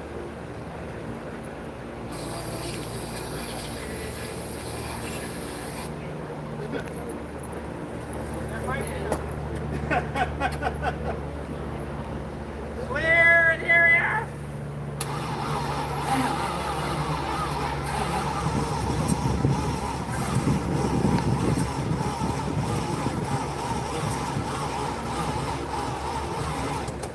Donnie, you just need a longer straw. No!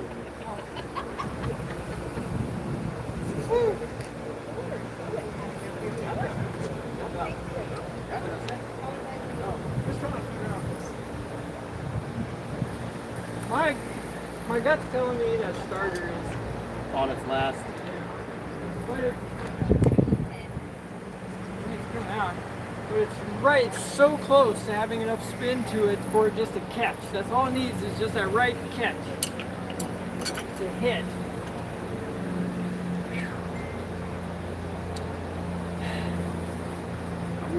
Well,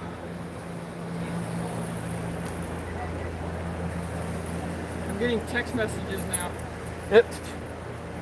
Probably people just skipping the comments and being like, Jimmy, what the heck are you doing? Yeah, I am. Yep. So that's fun. Oh, goodness gracious. Well, fellas, Do we think it's? I mean, are we at the conversation of compression? no, it's got They're all saying the timing and the starter. yeah. The starter is a bit toasty. Oh, I bet that thing's hot. It's been in the sun, that's why. Yes. Yeah. Yeah, we need to take a break on this thing. Pour some water on it, it'll be fine.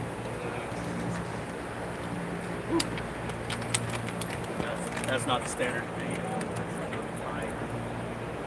High torque. High torquers. Small guy. Yeah. Power Master X CYC. All right. Yeah, we gotta let this starter cool down. It's Probably melted. yeah, probably. The windings inside are now probably just a clump. Especially sending that 18 volts to it. Yeah, fine. Fine. Not the first time I've done that. Yeah. Probably not the latter. Probably, yeah, no. Everybody take turns hand prompting. That's what they're lined up here to do. You're right. Whew. 6 in that. Hey, Chase, Yes, sir. what if you sat up here between the struts and just with the can of ether and So Jeff has volunteered oh, you I'll have? lay down. to lay across the top of the wing and just reach over and I like it. I'll do it. I like it. just clock out before you do. That's Yeah, this is not going to be workman's comp. Dang it. Whatever's going to happen. Woo, goodness gracious.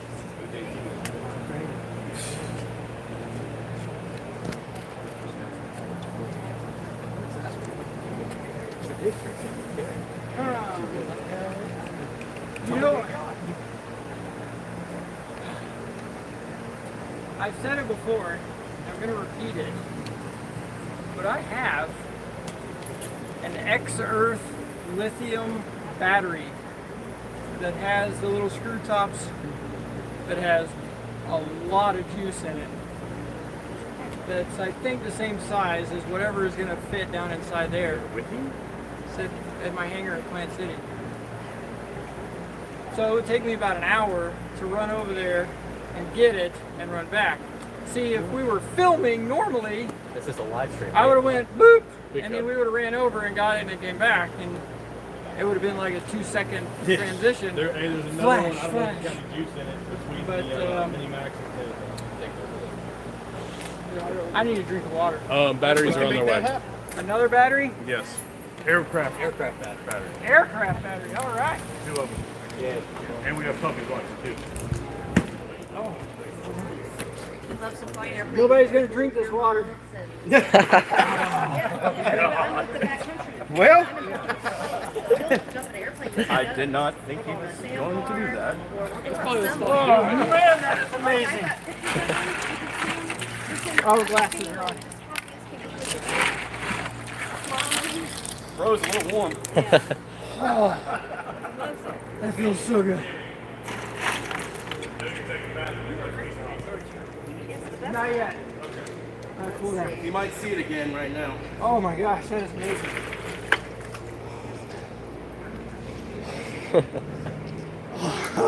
This also happens off camera. Yeah. Annoying is when he's Just look up the temperature in Florida right now, folks. when he's getting winter and summer coats. Oh Lord. When the two coats come in and out. But yeah. It's 93 currently. If you're tuning in right now, 140. things not going great. We've got it to where we're trying to start it. We've got oil pressure. We got oil in it. We've just pouring fuel straight into the carburetor and down in the engine.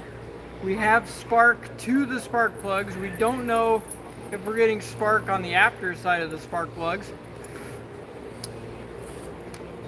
And we're having issues with the starter. It's getting too hot and it's not spinning the engine fast enough. So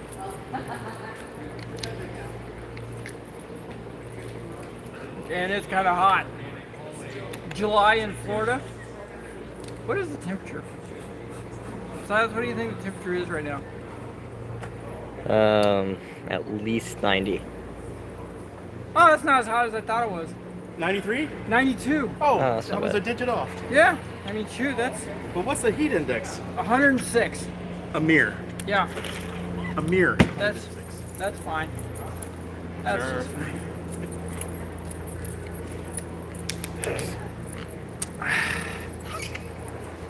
Oh, that hurts. It's cold water.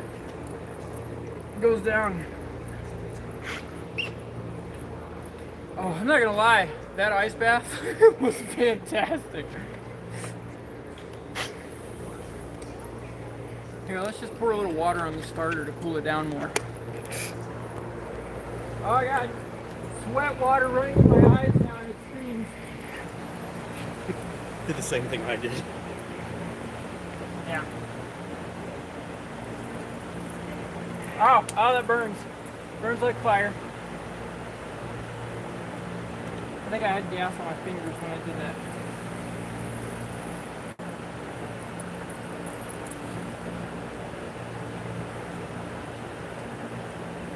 Ah, that'll cool it down. Well, now, we're waiting on an even stronger battery. Hopefully it's fully charged, because the battery I brought was not fully charged, and it also, frankly, is not big enough for this engine here, so there's that.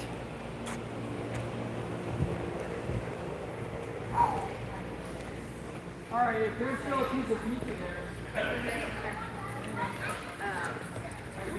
Like Sun and Fun store. Oh, heck yeah. These are like, I don't know, maybe it's smaller. I don't know, but this is, no, drink Just don't give me your drink though. because All right. this is so, Thank you, Jesus, for this day. Thank you for this food. Amen. yeah, because this is a little. That's pretty good. What is that? Jets. Jets pizza's really good. Jet pizza, man. Red Jets pizza? I don't know if I have. You know, so you can see it, right? Is it low? It's local to Tampa, right? It's on South Florida. Here in Lakeland. Lakeland. Okay. Founded in Michigan, I think. Started in Michigan. Michigan. Yeah. So the guy just drove down I-75 until he couldn't go any further. I guess so. Stopped here. That's what most everybody else does.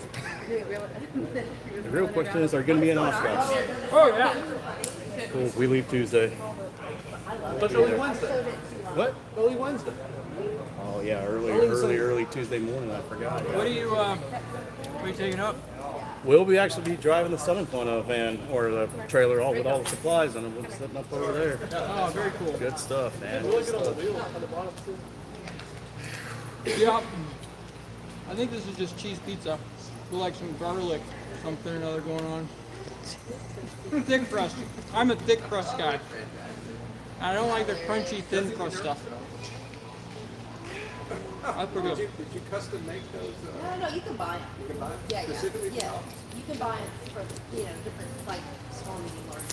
I know I have to trim my mustache whenever it starts getting in the food. But I knew that you were out, they told me you were down here for this, so I was like, so we gonna scratch it for today? Absolutely. Oh look! Are we doing a live feed of a live feed? Oh boy. Ooh, it's gonna be live of the live.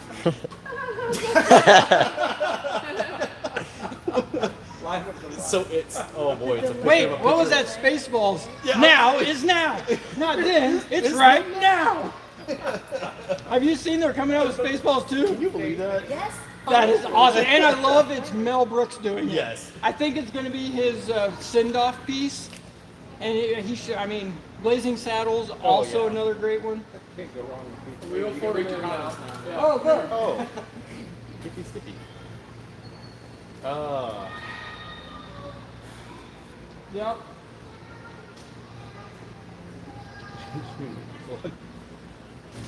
Don't want to know fancy replica. Oh, come on. May the Schwartz be with you. Yes. Yes! Yes. Your Schwartz is bigger than my Schwartz. That's exactly Daisy. At what point is this going to be demonetized if we keep quoting Yeah, I was it? about to say. But it is We could one go of the Monty all-time Python classic then. movies. Yeah, The Life of Brian. I mean, yeah. Came into it. I got better. It's quite a delay. Now we're just quoting quotable movies. Yeah. What's the most quotable movie? Either like Talladega Nights, because everything, I mean, Shake and Bake, you can go on Oh, for yeah. days with that. Anchorman has some pretty quotable stuff. Any Monty Python. Oh, he's got to go with Star Wars. I put Discovery. Blazing, yeah, Blazing Saddles. Not too big. And not expensive. Anything for Blazing Saddles. Yes. Oh, Princess Bride, Holy Grail. Oh, Princess Bride. That's a yeah. fantastic quotable movie. Now. Oh, hey, there's one of those. Hey! What do we got? Is it actually charged up? Yeah, charged. It is. Did you pour water on yourself? I stuck my head in the cooler. I was about to say, It feels so good. It was nice. It was needed. anything. That thing's right there. Started. Oh, Who knows? we got lunch now. What? Fisher Price. Got it. The Odyssey Extreme. Should start. ATO. Cold cranking amp, 170. What? What? They said to grab it. We can ride it up in parallel. 170. That motor Well, is what- minimum about a 650 to 750. Looks like it's 60 not days. starting. You got about 20 trucks out here. I don't know what that Redneck guy is doing. And they don't start it. Worst case scenario, I get the that's battery on my truck. I would use the battery in my truck. I got an option for it. So. You got a battery to pull up. I'm more concerned at this point if they start it. Getting pretty. I did pour some water on it, so it should be good. Holy water. Well, I'll go ahead and set this.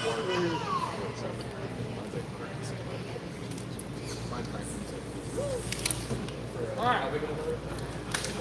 Okay. You gotta make sure your paper towel is not dirty. And you pick the clean corner. There, now we're good to go. We're getting it right out. Thank you so much. My number Okay.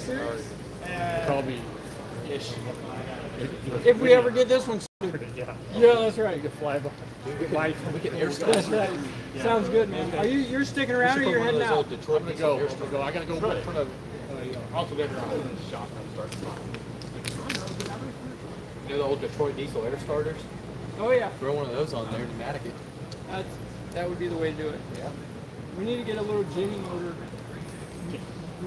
What the a pony motor? Yeah, the Sorry, pony a motor. pony motor. Just go right to the front. Yeah. F1 car. I was thinking the old shotgun style. You put the whole shell in. Pow. That worked too. I know. I know. It's like 3:05 a.m. in Australia. I know. We've been live for what, 3 hours or something. 3:05. Ah, let's do this. Okay.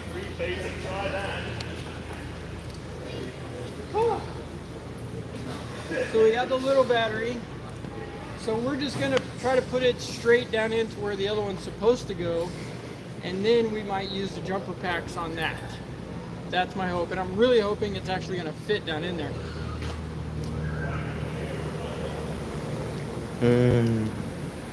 Oh, that's heavier than I thought. This is not a.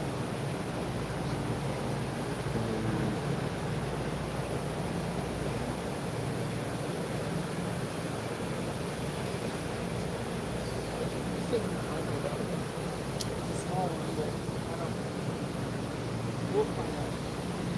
positive is okay. You gotta lick it with your tongue, see if it's ready to go. Okay, yeah, like a 9 volt? Yeah. Okay, let's go ahead and I have some on the 1500 battery from my mom, would that work? They're 24 volts.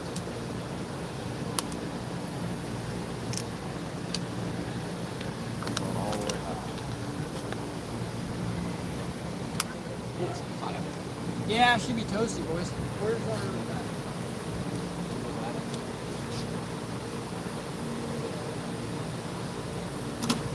Woo! Okay. Wow, we got stuff clamped everywhere. Oh yeah. What fire? Alright, there's that.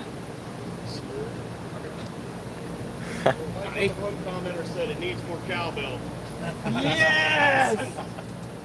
I got a fever. And the doctor said there's only one cure. More cowbell. Cowbell. Wow, this thing is better than Elvis. This listen, let's go see batteries on top of it. Oh, that can explain why this is no longer working. You like that here? That's plus that. Two batteries wired parallel up to the no code. What are y'all trying to do? That's starter. The baby battery. Life right now. The problem, we're going to go through all this work, Jimmy, and it's just going to lie to us. Hey, Well, isn't it right? Sure.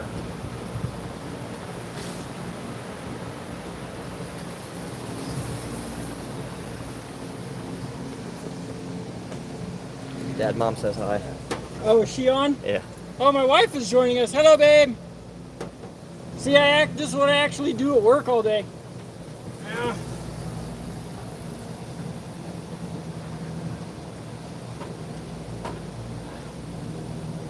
I got it.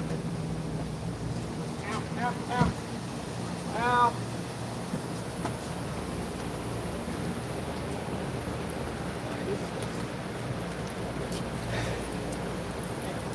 Take the tires like this. Ow. That's good, man. I appreciate it. Hey.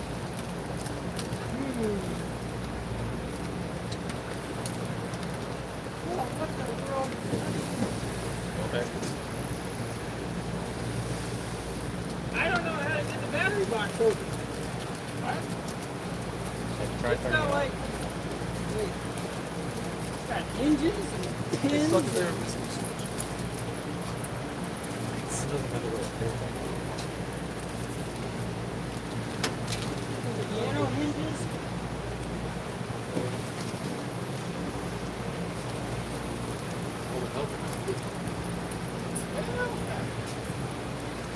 She's been sitting, man. She's a little tired. Don't start Jeff. What? Don't get Jeff started on the tires. What?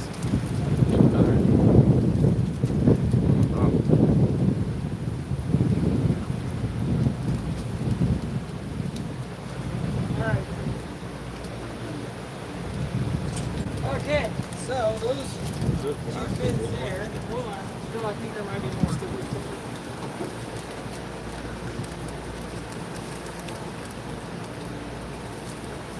What kind of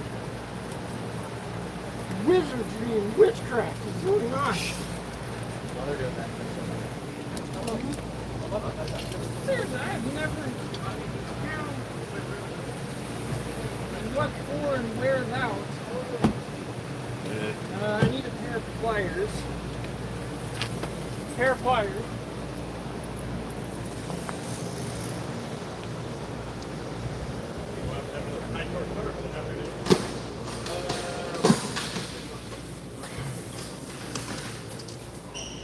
Pair of pliers to get some of those piano hinges out, so that I think we can get the battery in there.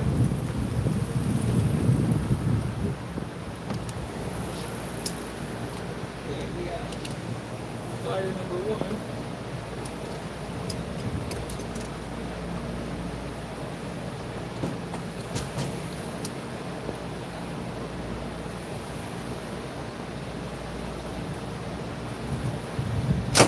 Alright, that works works actually really a lot better than my fingers.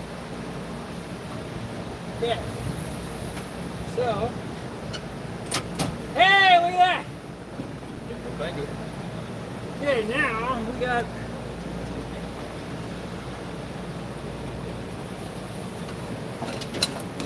that.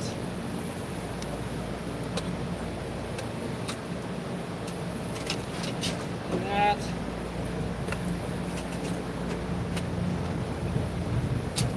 And that. Oh. Keep going. There it is.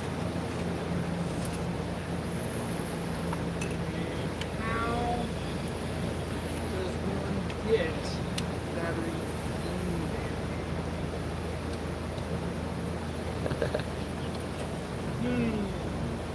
There's a big bar that goes right across where that battery is supposed to go. I don't know.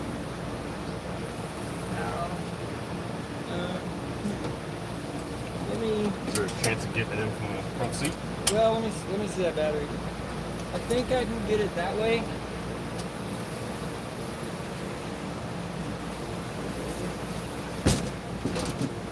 Oh, this is not light, is it?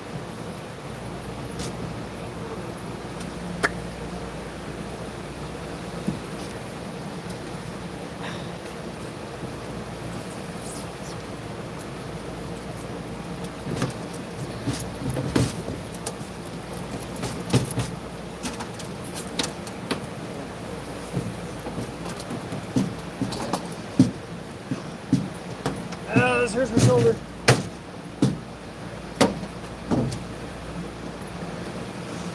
Alright, that was step one. Is getting it in this hole. Did you keep the hardware? The what? The terminals? Yeah, that's sitting down over there. Go.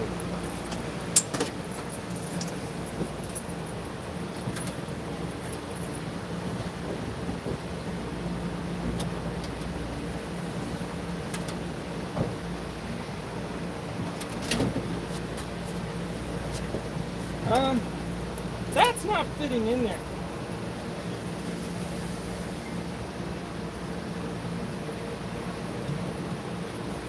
How on earth does that get in there?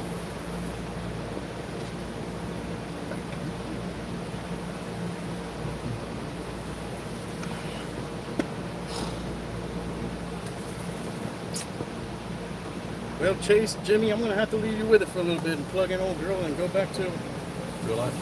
real Actual real stuff? Yeah, something like Yeah. that. Whatever it is, but I'll figure it out.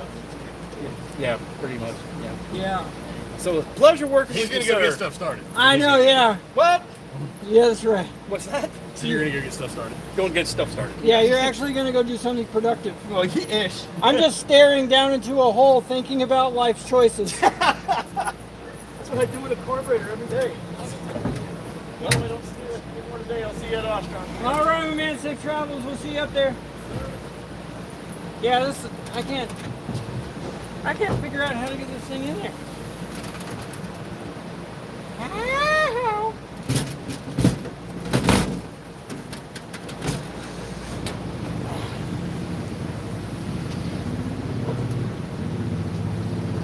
I have no idea how to get a battery in there.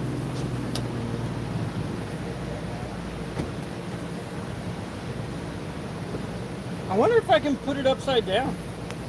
AGM, you should be able to. I just worried about connecting the connections inadvertently. Yeah, I don't know how we would be able to get jumpers on it either.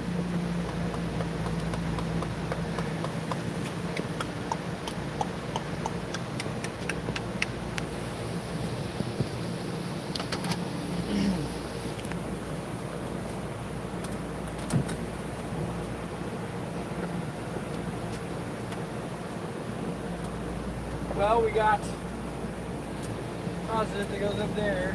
That's the negative, and the other cable comes in and up, but it's not extra enough for us to be able to get it out. Huh.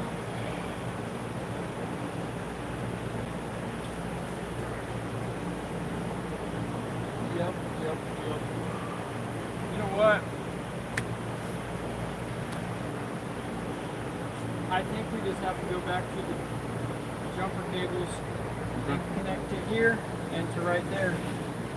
Back where we had them before. Yeah. Unfortunately. Has the starter cooled off? Somewhat. Not really, honestly. It's still really toasty.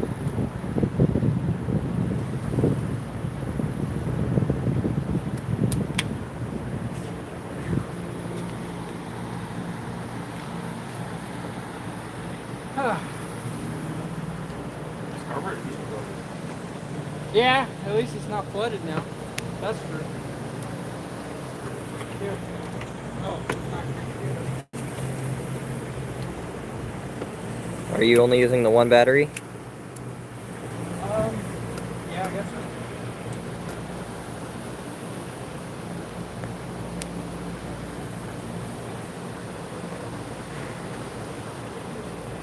Well, that's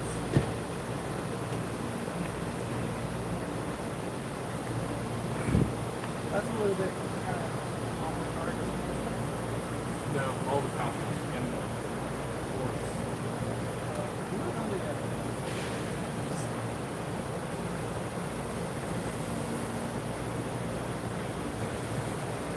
How did you have it before? I see the chat. I was missing.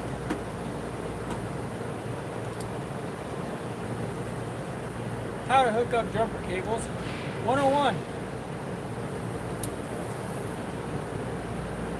That's how it happens. There you go.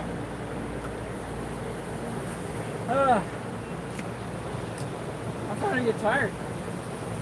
A lot more pressure whenever you're going live, isn't it? Yeah. And I'm thinking it's possible. And now you're seeing the real behind the scenes. Sometimes these whole wheel and start things take days because of stuff like this. So the next step would be to actually go get a really good battery and connect it directly to that. What I would normally do is go get another, well actually just a bigger battery to try it.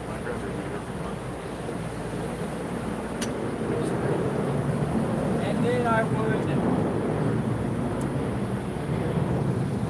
and I'd almost check that starter. Yeah. And we're talking Chevrolet, so it's only going to be like 30 bucks.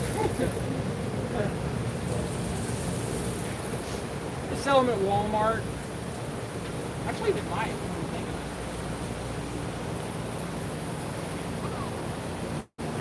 Oh, we got 15 volts. All right, I like it. We're gonna do it.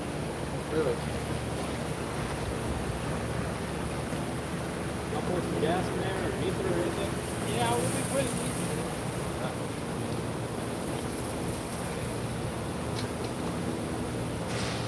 All right, throttle's wide open. Go for it. I'll hit the shoulder. There we go.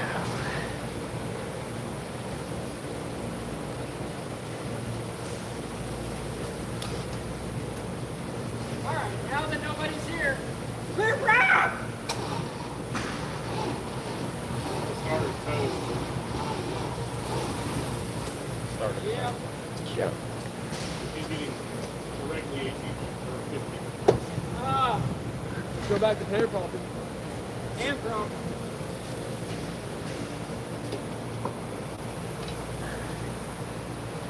You think that 30 minutes of consistent use we just had maybe had something to do with it?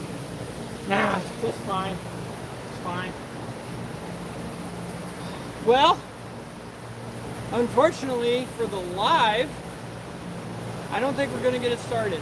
But I'm going to keep working on it, and then we'll just have to put out the rest of the video whenever I totally give up on it or it starts, one or the other.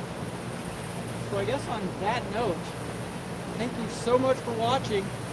Make sure you subscribe, and we've got a lot more Will It Starts from the Florida Aviation Museum here at Sun and Fun coming up, and I will see you next week at Oshkosh. I hate it. That sucks. Ah well. Bye!